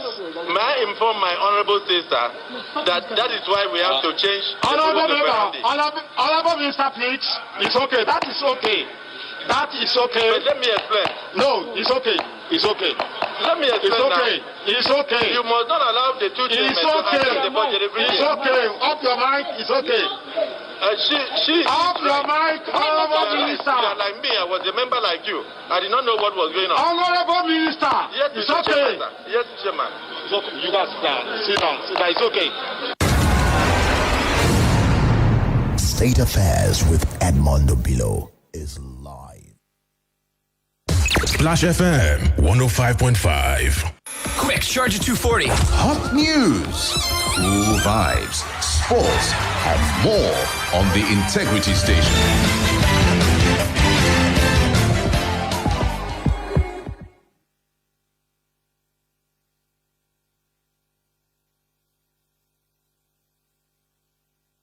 Rob, this is BBC Minute. First, a reminder that the coronavirus pandemic is far from over. South Korea has reported its highest daily increase in cases since March. Vietnam's reported its first local coronavirus case in 3 months. Meanwhile, in Australia, state authorities in Victoria will deploy the army to question people who tested positive for COVID-19 but didn't answer phone calls about tracing. Police in Texas have repossessed Chinese consulate in Houston. Officials said it was at the heart of a major spying operation focused on stealing medical research. Lots of talk about this book in the UK. Meghan Markle and Prince Harry have denied they contributed to Finding Freedom, an account of the couple's life in Britain's royal family. The book on the now LA-based couple describes increasing tensions between them and other British royals. And it's the morning after the night before for South African DJ Kabza De Small. He's still trending in the country after his lockdown house party on Friday night. He used it to launch his solo debut album, 0829G. BBC Minute. Quick, charge at 240. Hot news, cool vibes, sports, and more on the Integrity Station.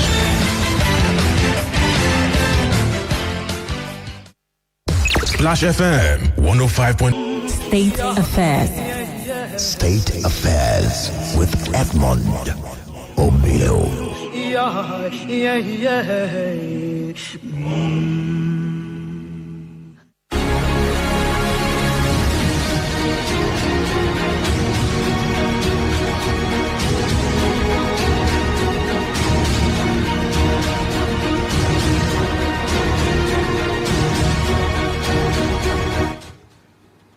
Let's look at what you were saying on my pages on social media. Let's look at what you were saying on my or your app. I'm on the app now. Why do you need this app? You need this app if you must put Seyi Makinde on his toes. If you have this app, you will know more about government actions. This app has a section for Amotekun updates. Do you know your reps? What about citizens' report? Do you want to know government agenda? Do you want to know if the House of Assembly is performing? Do you want to write an open letter to Seyi Makinde? You can use My or Your app. My or Your app is not a government app. Around Dubai, whenever it rains, you'll find the picture on the app. So download My or Your app on Google Play Store, on iOS. Yes, let's talk about that lady there. The lady that was challenging Akpabio. You know, they were saying, Boma, take it easy, Boma. And immediately I said, Boma again. Boma again. You remember Boma, the lady that confronted the DSS officers at the gate of the National Assembly? Boma will never rest. Let's listen to Boma at the gate of the National Assembly.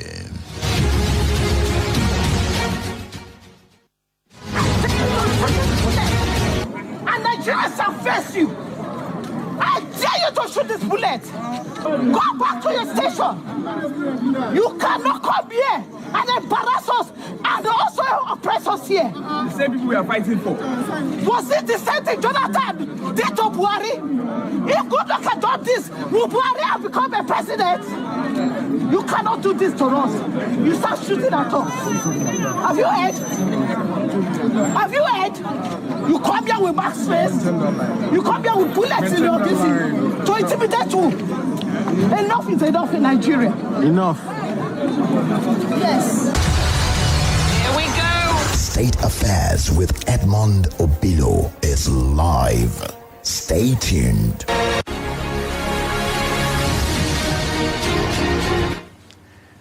Akpabio, in his letter to the National Assembly, backtracked and said most lawmakers in the previous assembly got contracts without their knowledge, as it was handled by the chairman of both committees. It is always about the National Assembly. Adding to the NDDC drama, the acting managing director of the Niger Delta Development Commission, Professor Keme Bradikumo Kbonde, had fainted before the House of Representatives investigative panel. But let's go back into time. You remember March 2012? You remember the 44 million naira bribery allegations leveled against the chairman of the House Committee on Capital Market, Honorable Herman Hembe, and members of his committee? The allegation was leveled by the Director General of the Securities and Exchange Commission, Aruma Ote. Let's go back to 2012. I do not think you have given me a fair hearing. I do not think, Honorable Chairman Hembe, that it is appropriate for you to have gotten information from the SEC and without even asking us to verify that information, to respond to the issues, that you then make the judgments that you made yesterday. We're trying to build a democracy. But people told me that corruption will fight me hard. It's been 2 years and a few months that I'm still standing, that I haven't been killed, that all of the shenanigans so far has not affected me. But I think that because the integrity of the apex regulator of the Nigerian capital markets is so important, it is very important that I state this fact very publicly. And I believe that if we want to carry out an investigation, and as you said, in the interest of Nigeria and not in your own interest, I should not be subjected to what you subjected me to because the SEC did not give you 5 million naira in cash on Tuesday, the 13th of March. It should not be. It should not be, Honorable Hembe. And I'm sorry, because we need to start running this country differently.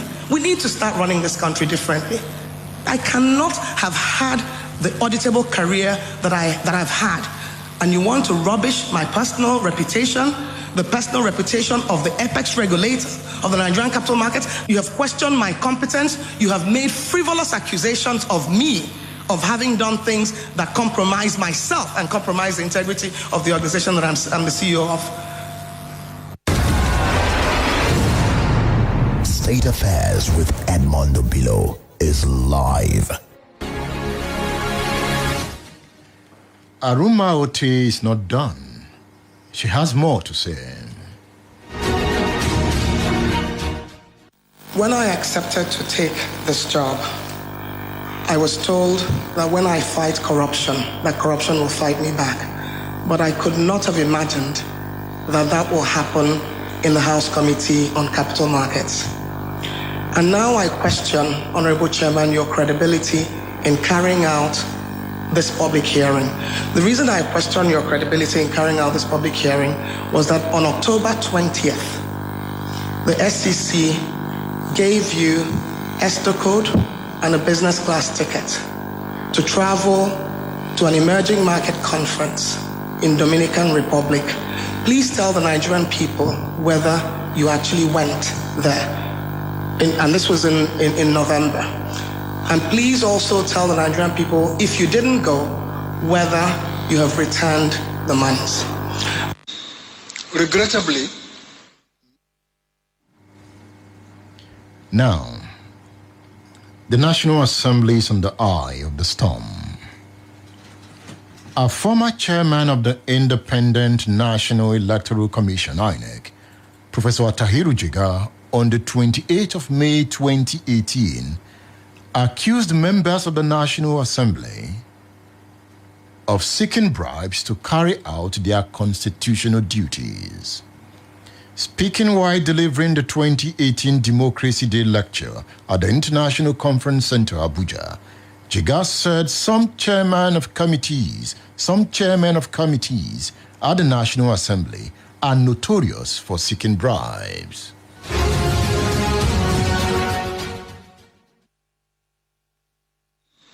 Regrettably, many of the chief executives that I have spoken with, and I know only a few, have terrible stories to tell, particularly about the issue of bribe giving and bribe taking when members of the National Assembly pursue so-called committee work and oversight responsibilities. This is well known. Everybody knows it. It's being said.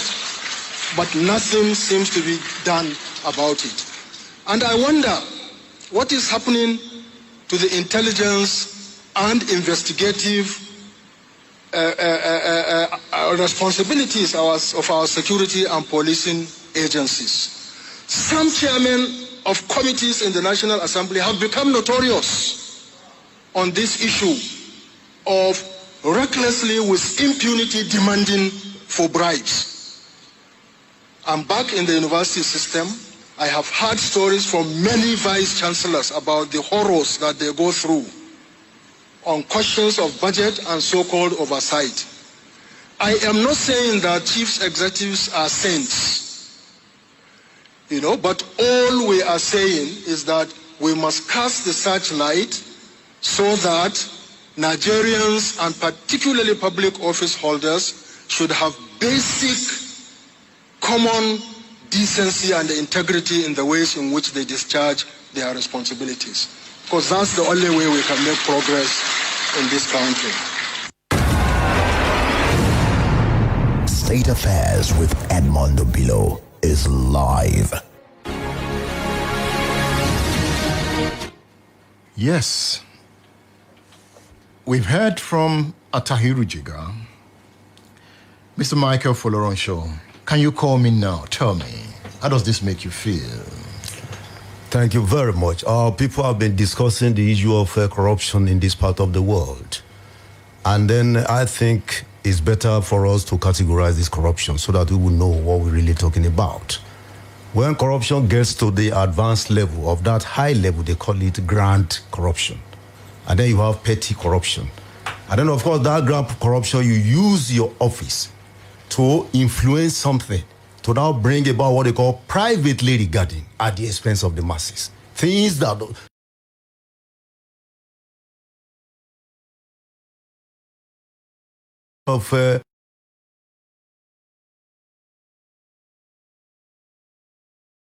go away from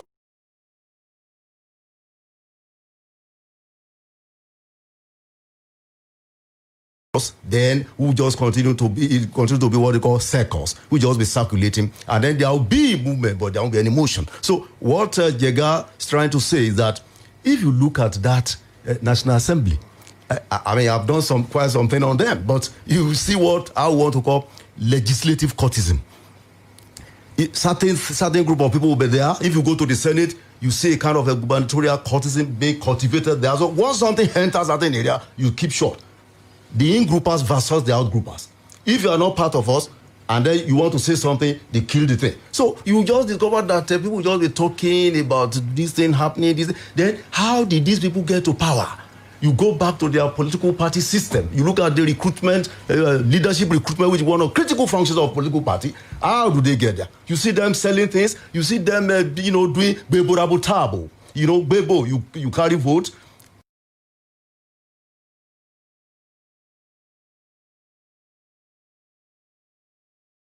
They will make them to want to recoup money by all means. And it's all and you said something the other time. You talk about this issue of looking at ourselves from the point of body, the mind-body theory.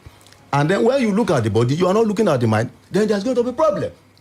Then that's why I'm going to say you can be educated if you are not edified. It's a great problem. So it's systemic. How do you isolate this group of people now? Chief Abiri, you listened to our rumor out there in 2012. 8 years after, the same scenario is playing out. Yeah. Like you said, I think the thing has become a cankerworm and it's a big disease that needs serious and surgical operation. Even in 2012, it happened that time. Within the committee of, I think, Capital Market, Oruma Ote was the CEO, alleging the chairman of that committee demanding or getting even tickets and extra code without going to the event he went for. That's a grand corruption. Now coming forward to 2018, the chairman or former chairman of INEC alleging what was happening just about 2 years ago. And now what is happening now is a terrible situation. But you see everybody coming out to say, no, it didn't happen. Before you know, they relax the issue and move on. No, the truth is, you see, we are so passive. And that's why I love this program. We need to be consistently talking to these people that we are seeing you and we know what you are doing is wrong. Apart from being consistent, we need to be persistent. That what you are doing is wrong and we know we're going to do something about it. And it's a matter of time. Apart from being persistent, we also need to be insistent that these things must change. Not the change we witness from PDP to APC corruption level. The level of corruption in the country today is unprecedented. Now that takes me to Dr. Tade Oludayo. Corruption under Buhari, has anything changed? It is evident. It is. I don't expect anything much anyway. So what is happening is not a surprise to me. I was here that time when the campaign and the rest of them was, and I said, virtually, you cannot expect anything different because you have the same characters being reproduced.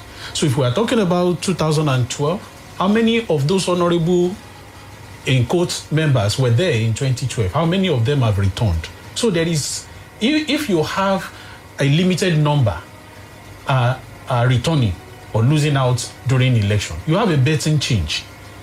And one of the first things that we hear when you get to the National Assembly is the struggle for juicy committees.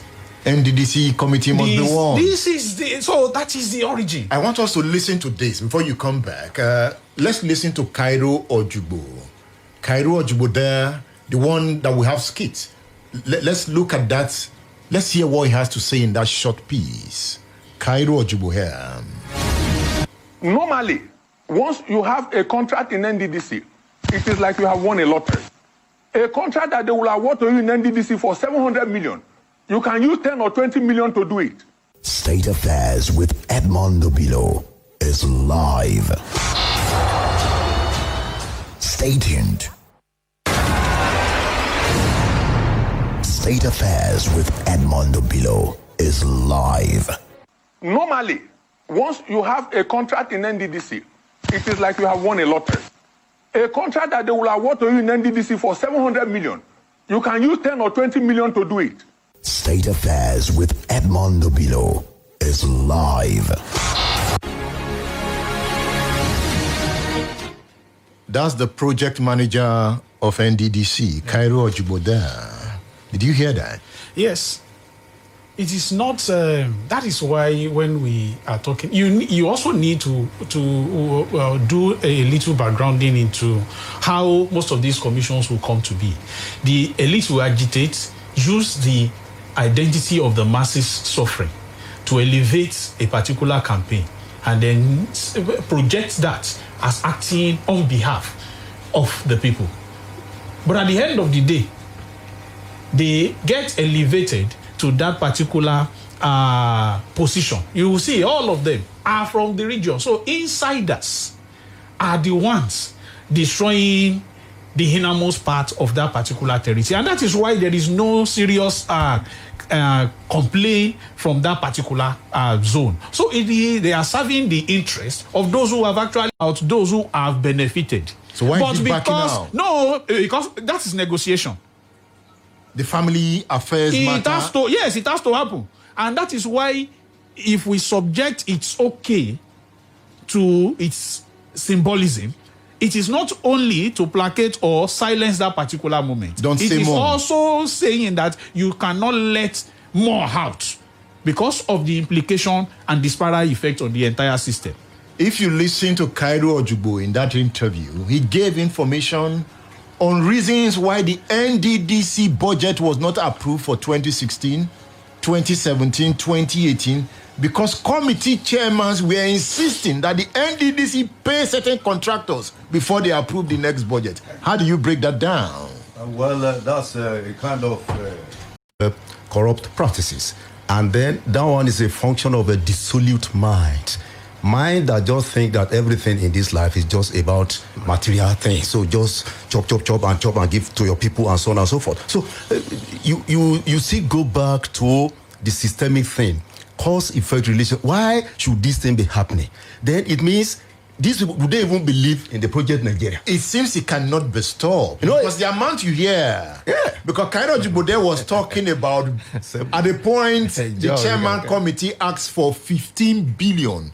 He wanted 15 billion to be inserted into the budget for him and members of the National Assembly. Right. He said the NDDC men went back, found a way of inserting the 15 billion and came back and said, okay, approve the budget.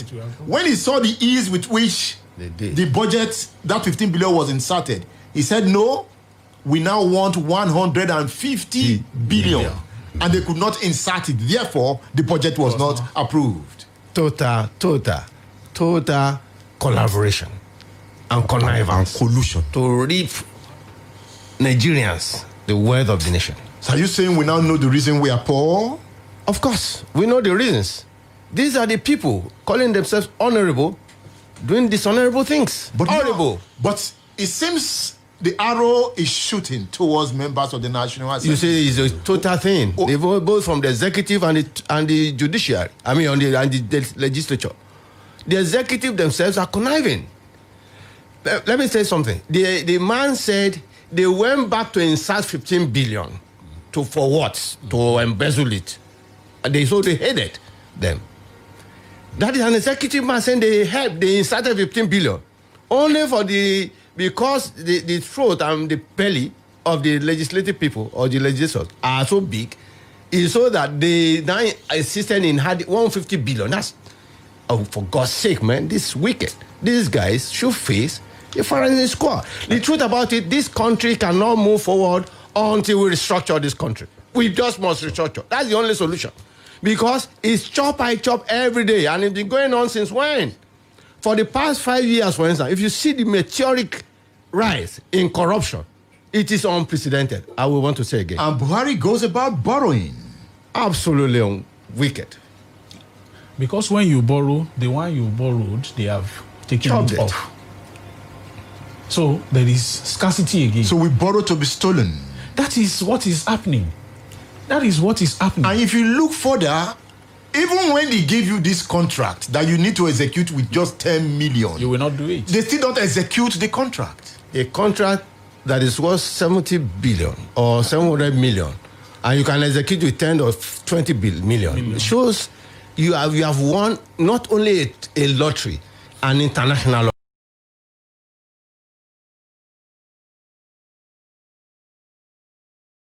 affecting the bones and the bone marrow of Nigerians. They must be changed. We'll be back after this break. Don't go away.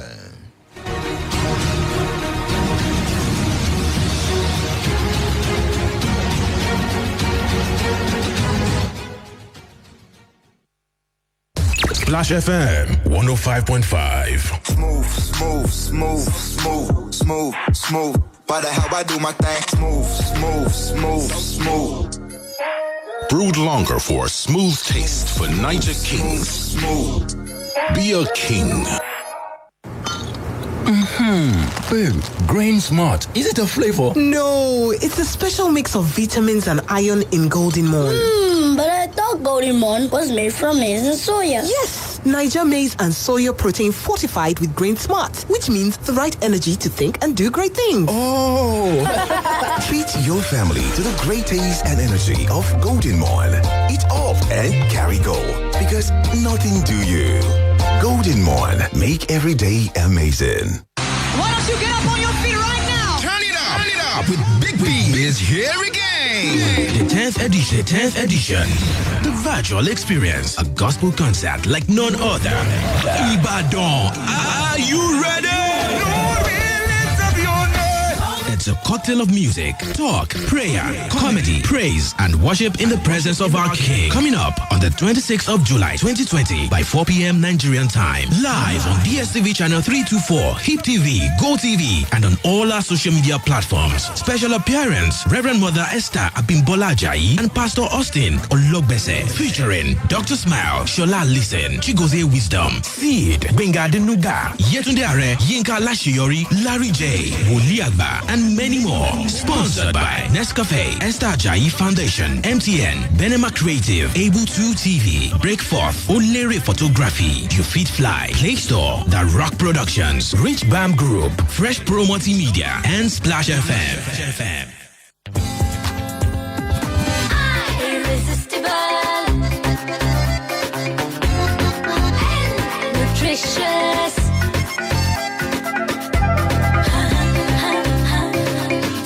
So delicious. Oh, original. It's for me and you. I love my everybody join me. Mind everywhere I go.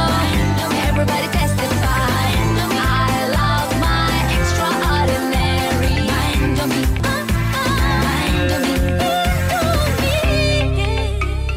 Indomie noodles. Tasty nutrition. Good for you.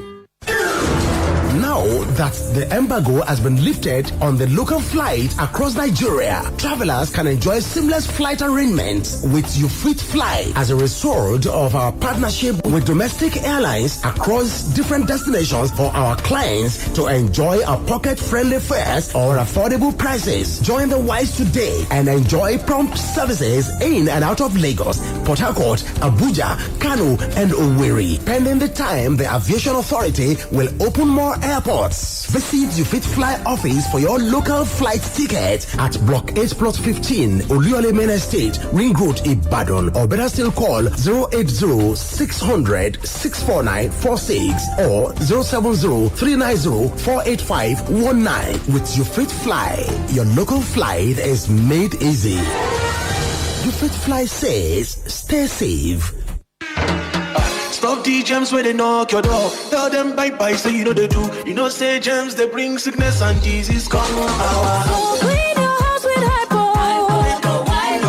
Don't handle tabletops and floors. You know they cost a ton. Protect your family. Clean germs and dirty come out from your house with Hypo Bleach. Buy Hypo Bleach, a disinfectant for your household cleaning for only 25 naira per sachet. Wipe off germs with Hypo. Splash FM 105.5. State Affairs with Edmund Obilo is live.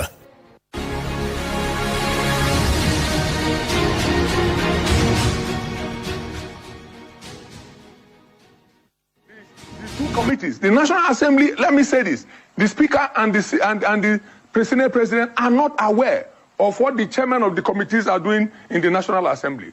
And members of the committee are not also aware. It is just a one-man squad only. And I say this, between 2016 and 2019, emergency contracts of over 2 trillion were awarded under the supervision of the chairman of both committees. And this is the list of the awardees, and this is how they were all distributed. In this list, the chairman Senate committee, on behalf of the Senate, and when we asked the Senate members, they didn't know. They said they don't know. He collected 1,000 of those jobs and said he was going to give it to the Senate. The records are there. These 1,000 contracts were collected by a man called Nelson Abamuche on behalf of the Senate. Furthermore, the immediate crisis now that came was as a result of the budget. How did the budget run into problem? It was in 2016. The bureaucracy told us when we came in that in 2016 there was no budget. 2017 there was no budget. 2018 there was no budget. The budget for 2019 was just passed some few days ago. What led to it? When a chairman of Senate became chairman in 2015, he called the bureaucracy and said, "Look, you need to include for me 15 million naira projects in this budget." The bureaucracy said, "Okay, that's fair enough." They went behind and worked it out. When they came back, and the commission now has a commitment of over 3 trillion. How can this continue? And that is what the IMC and the Honorable Minister said, "Look, we have to write things." And it went further. They didn't just stop there. The chairman House Committee on the NDDC came up to us. And I give you an example. This is proof. He brought out a way of such a thing. Then it was not in the budget at all. When they now passed the 2019 budget, the chairman House Committee now included it, an emergency project and line by line items that we must pay the money. We said we are not paying. Now they are talking about 40 billion, that we have expended 40 billion or we have stolen 40 billion. How can that be possible? All the payments we have made on projects, I'm the executive director of projects. I took my time. We have to verify. We have to inspect them. I took my time. I went from state to state. Everything, I recorded it. And whenever it is satisfied that you have done work that merits payment, we will pay you. And we were not paying as they used to pay. So the contractors are very angry. Normally, once you have a contract in NDDC, it is like you have won a lottery. A contract that they will award to you in NDDC for 700 million, you can use 10 or 20 million to do it. So when we inspect the project, we now look at your BEME, your bill of engineering quantities. We now rate it, the job you have done, and we issue your IPC for that job. And in that process, we have saved the commission over 50 billion naira already. State Affairs with Edmund Obilo is live.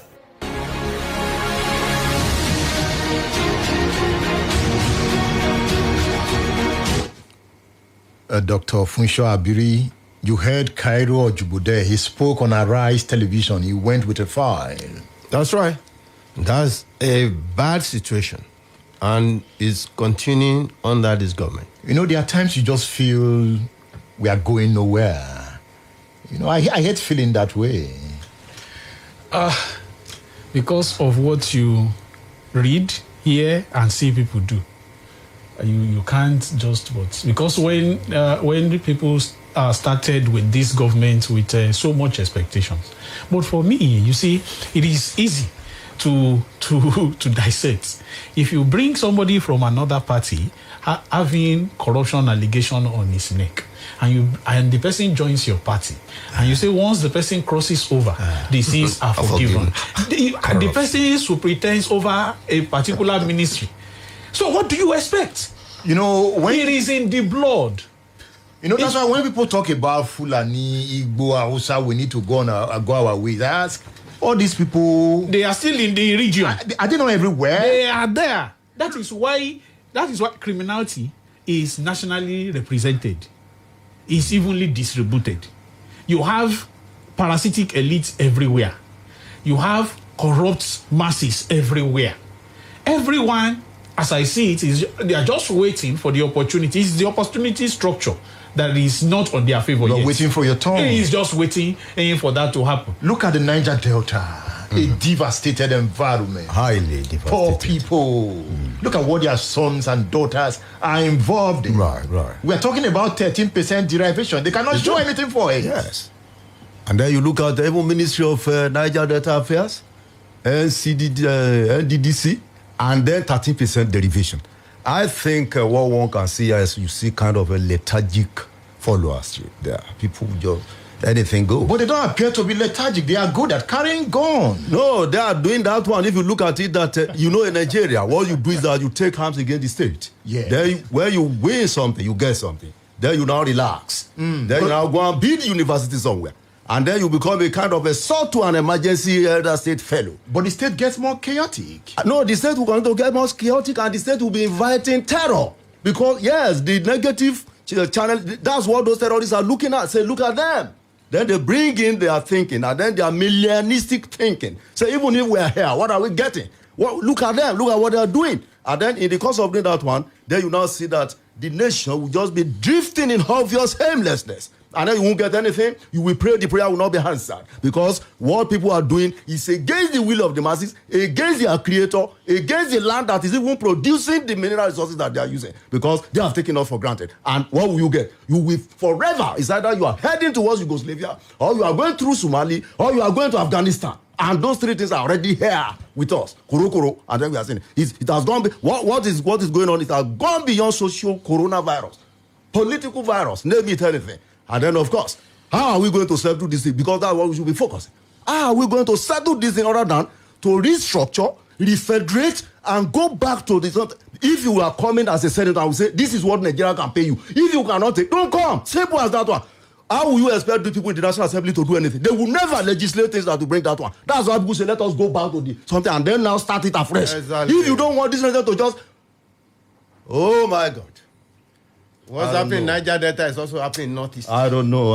And it is spreading down south. It's happening everywhere. You know that they are also making claims for one commission to be set up for also our side here. Yes. And it is going to be the elites that will place their people. And they continue to rip off the masses. Now it is also a strategy between the violence the masses used in the Niger Delta. You will see that there is calm when they are not getting what they are supposed to get. So I see a connection between when you see pipeline being vandalized and weapons are taken up against the state and what happens at the National Assembly. So it becomes a weapon to transact and negotiate. So you people leave the pipeline. So most of these people in high places that the Bible would call them principalities and powers that are now inflicting this unending plutocracy on the nation are the ones actually instigating most of this violence. So now there is nothing like that in that region. Do a little rejigging and tamper with the interests of the elites in that region. And you will see that we are likely to see resurgence of people going back to the creeks, attacking the state. It might be they are not attacking the creeks, but they are also having modular refineries. Look at what happened in Ogoni recently. A village boy went to report some of the Cortis refining oil illegally. The Cortis went to grab about 3 of the boys, buried them alive. It is happening every day in the Niger Delta. You have different forms of government. So every one of us is a government on our own. Does that mean that the state is even losing control? Absolutely so. That's why you have insecurity everywhere. The North is in trouble. Everywhere is becoming chaotic. After this break, we'll listen to the Chief of Army Staff, Lieutenant General Tuko Buratai. I'm discussing with Chimfunsho Abiri, Dr. Tadeo Ludayo is here, and I have Michael Angel Foloronshaw as my guest. He is the author of the book, Tactics of Toxic Leadership, a study in existential tyrannies. We'll be back after this break. State Affairs with Edmund Obilo is live. Splash FM 105.5. Irresistible, nutritious,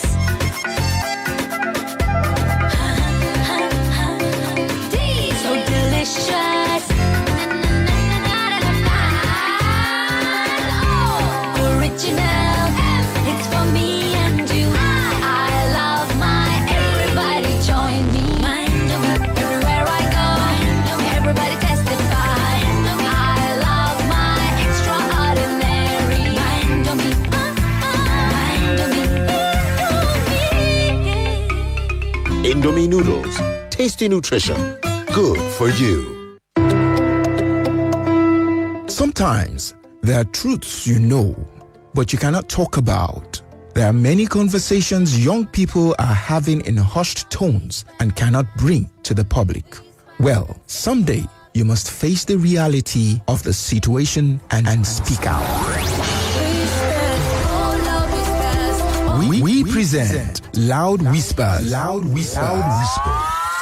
A radio drama that takes you on a journey of reality as we explore social issues, reproductive health, and right matters that are often discussed in whispers. Experience 15 minutes of intrigues, humor, and suspense-filled radio drama for 18 weeks. Join us every Tuesday on Splash. Smooth. Brewed longer for a smooth taste for Niger Kings. Smooth. Be a king. Kọ́kọ́ ẹ̀bùn ní sọ ní dẹni yìí láwùjọ láti wá di gbajúgbajà nídìí iṣẹ́ ìgbóhùnsáfẹ́fẹ́ Yes Media Academy ní kó máa bọ̀. Ìgbaniwọlé ti wá ń lọ lọ́wọ́ fún sáà ètò ẹ̀kọ́ 2020-2021 sáwọn ìlànà ẹ̀kọ́ bíi Basic Media Class fáwọn tó ṣẹ̀ṣẹ̀ bẹ̀rẹ̀, Master Media Class fún àwọn akọ́ṣẹ́mọṣẹ́, Media Management Class fún àwọn ọ̀gá àgbà nílé iṣẹ́ ìgbóhùnsáfẹ́fẹ́ tó fi mọ́ Executive Class fáwọn tó ti rọ́wọ́ họrí tó fẹ́ mọ̀ nípa iṣẹ́ ìgbóhùnsáfẹ́fẹ́ ní Yes Media Academy. À ń kọ́ lákọ̀ọ́dojú ní Broadcasting, Advertising, Media Management, Public Relations àti Public Speaking. Láti wá kópa nínú sáìtì ẹ̀kọ́ 2020-2021 10,000 naira láìfi gba fọ́ọ̀mù ìgbaniwọlé ní Yes Media Academy tó wà ní Yemishonde Media House, Yemishonde Crescent, Fẹ́lẹ́lẹ̀ Express Bus Stop, Fẹ́lẹ́lẹ̀ Ìbàdàn. Tàbí kẹ́ kàn sí wa lórí ayélujára www.ysclimited.com/form. Telephone 0809-9902-666, 0902-9304-704 tàbí 0803-5529-883 ní Yes Media Academy. Wá di gbajúgbajà lórí afẹ́fẹ́. Foodco Festival of Savings, 16 days of massive discounts and offers. Couldn't have been any time better than now as Foodco rolls out massive cost-saving shopping spree in all our outlets with our incredible Festival of Savings. Spend 5,000 naira and above and get snacks pack free. Shop 10,000 naira and above and get yourself a free meal voucher. Yes, a free meal voucher. That's not all. Tremendous discounts on your favorite drinks, wines, groceries, and home appliances. Container pack of 6 now 770 naira. Golden Monk 450 grams at 640 naira. Binaton Iron D1265 5,150 naira. Mama vegetable oil 900 ml just 665 naira. Iba grape wine 9 to 8 of August 2020. Offers available while stock lasts. Terms and conditions apply.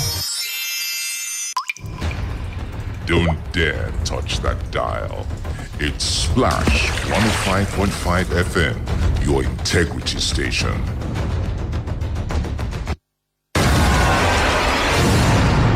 State Affairs with Edmund Obilo is live. The banditry, terrorism, and so on will end. I think it all depends. If Nigerians want it to end today, I assure you it will end today. If everybody joins hands, because these bandits are not outside Nigeria, they are not from foreign land. These terrorists, 99% of them are all Nigerians. These kidnappers, I would even say 100% of them are Nigerians. So it's not just the military tax and the security agencies tax to end the insecurity in this country. It's only when it goes bad that we are calling. But everybody has a responsibility to handle that.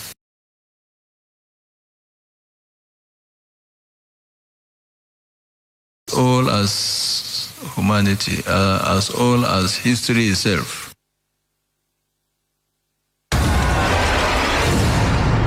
State Affairs with Edmund Obilo is live. Thus is the voice of Nigeria's Chief of Army Staff, Lieutenant General Tukur Buratai, saying that Nigerians have the responsibility to fight against insurgency, terrorism, and other security threats in the country. He was speaking after a meeting with President Muhammadu Buhari at the Villa to give him updates on the national security situation. He says 90% of the terrorists are Nigerians. Likewise, 100% of the kidnappers. What happened to the earlier position that the bandits are mostly those from outside Nigeria? Follow Shaw, you heard the Chief of Army Staff there. Did he inspire you? No, not at all. I could see a kind of a fatiguing voice. The pitch is down. He has lost the hope. The nation is in trouble, and God will save the nation. That one is an invitation to chaos, and then it shows that this man and his other army chiefs ought to have gone, and then they would have injected new blood into the system. And then, of course, then look at this. You mentioned terrorism. By His grace, I have done 2 works, research work on terror. These people, they are not fighting terror. They are not fighting anything terror. They are mixing terror with insurgency. They are not the same thing. The future of terror is already here. Attacking of the land, water, and education is already here. And they are still calling it the future in other clans. But yeah, it's already here. So what are we then talking? So which means they don't even understand. They don't get it right. They don't know. Look at the guy that was heading this, the terrorism, the Boko Haram. Yusuf Muhammad, 41. Arrested by the army, given to the police something, died in detention. What happened? Is it not after that this escalated? That the second in command said forever they will fight it out. De-radicalization. And then immediately nobody is taken to court. People who are killing people recklessly, take them to court, give them justice, and then you say you pardon. Now you are de-radicalizing, and then you are asking them to now fuse into the society. Dr. Oludayo, the Chief of Army Staff there. The Chief of Army Staff just told us that there is no hope. Pushing it back to us, that is not the position of somebody holding that important position. That if we are interested in the thing heading today, he can assure you us. Then the assurance is no longer with him. If the fate of the security of the nation is with us, then the assurance could not be with him. Does he need to be inspired? That is what we are saying. If a nation continues to increase security budget every year and reduces budget on education every year, the foundation for insecurity is laid. Injustices within the land will not allow this country to have peace at the moment. So we need to begin to correct the injustices. It is not just. If he's pushing that to us, are we also the one responsible for soldiers saying they are tired of their own system? Are those also Nigerians that are the 360-something soldiers who said they are tired of the system? They should be allowed to go home. Are we also the one that is not equipping them? Are we the one given the contract to get weapons and are not given to these people? Are we the one to pay those on the front line of the battle their welfare stipend, and the thing is also being shortchanged? You heard the Chief of Army Staff there. That's a abdication of responsibility. It is unfortunate. He's a general. A general who said he's no longer able to fight, let all Nigerians go and fight. So God who made me, I think the commander-in-chief needs to fire that man, because it is an hopeless situation when you talk about security now. It shows he has failed and he has no other plan to move forward. Nigerians should demand and insist that the security architecture be changed, rejigged in such a way that the parent crop president change it, but then they have to be heavily investigated. The budget. Tuko Burata is telling Nigerians the ball is in your court. Because they have taken the money, so we go and do the work. He doesn't want to do the work, but he has taken all the money. Let me tell you, when these guys leave, they have to be probed. That's a fact. But it's unfortunate that we have a commander-in-chief who is not present to get this job done, unfortunately. I recommend this book to you, The Making of an African Legend, The Biafran Story, by Frederick Forsyth. I also want you to read the article, The Sociology of Nigerian Hush-Puppyism, written by Dr. Ludayo Tade. You'll find it in the Vanguard and the Punch, The Sociology of Nigerian Hush-Puppyism. We won't have time to talk about that, Dr. Tade, but I have read the work and I must say, well done. Thank you. Keep writing. Thank you. Dr. Chief Funsho Abiri, thank you for featuring on State Affairs. Thank you for having me. And Dr. Ludayo Tade, thank you for coming. The pleasure is mine. And Mr. Michael Foloransho, thank you for coming. Pleasure. Next week is another time on State Affairs. Remember to download my Oyo app. And remember, you can watch the program again and again. Go on Splash FM page on Facebook to watch. Remember the books I gave you? Don't forget the titles. The Price of Inequality by Joseph Stiglitz. Failed States by Noam Chomsky. I worked with Bosun Alayode to bring you this edition of the program. Tosin Ayeni is here. I am Edmund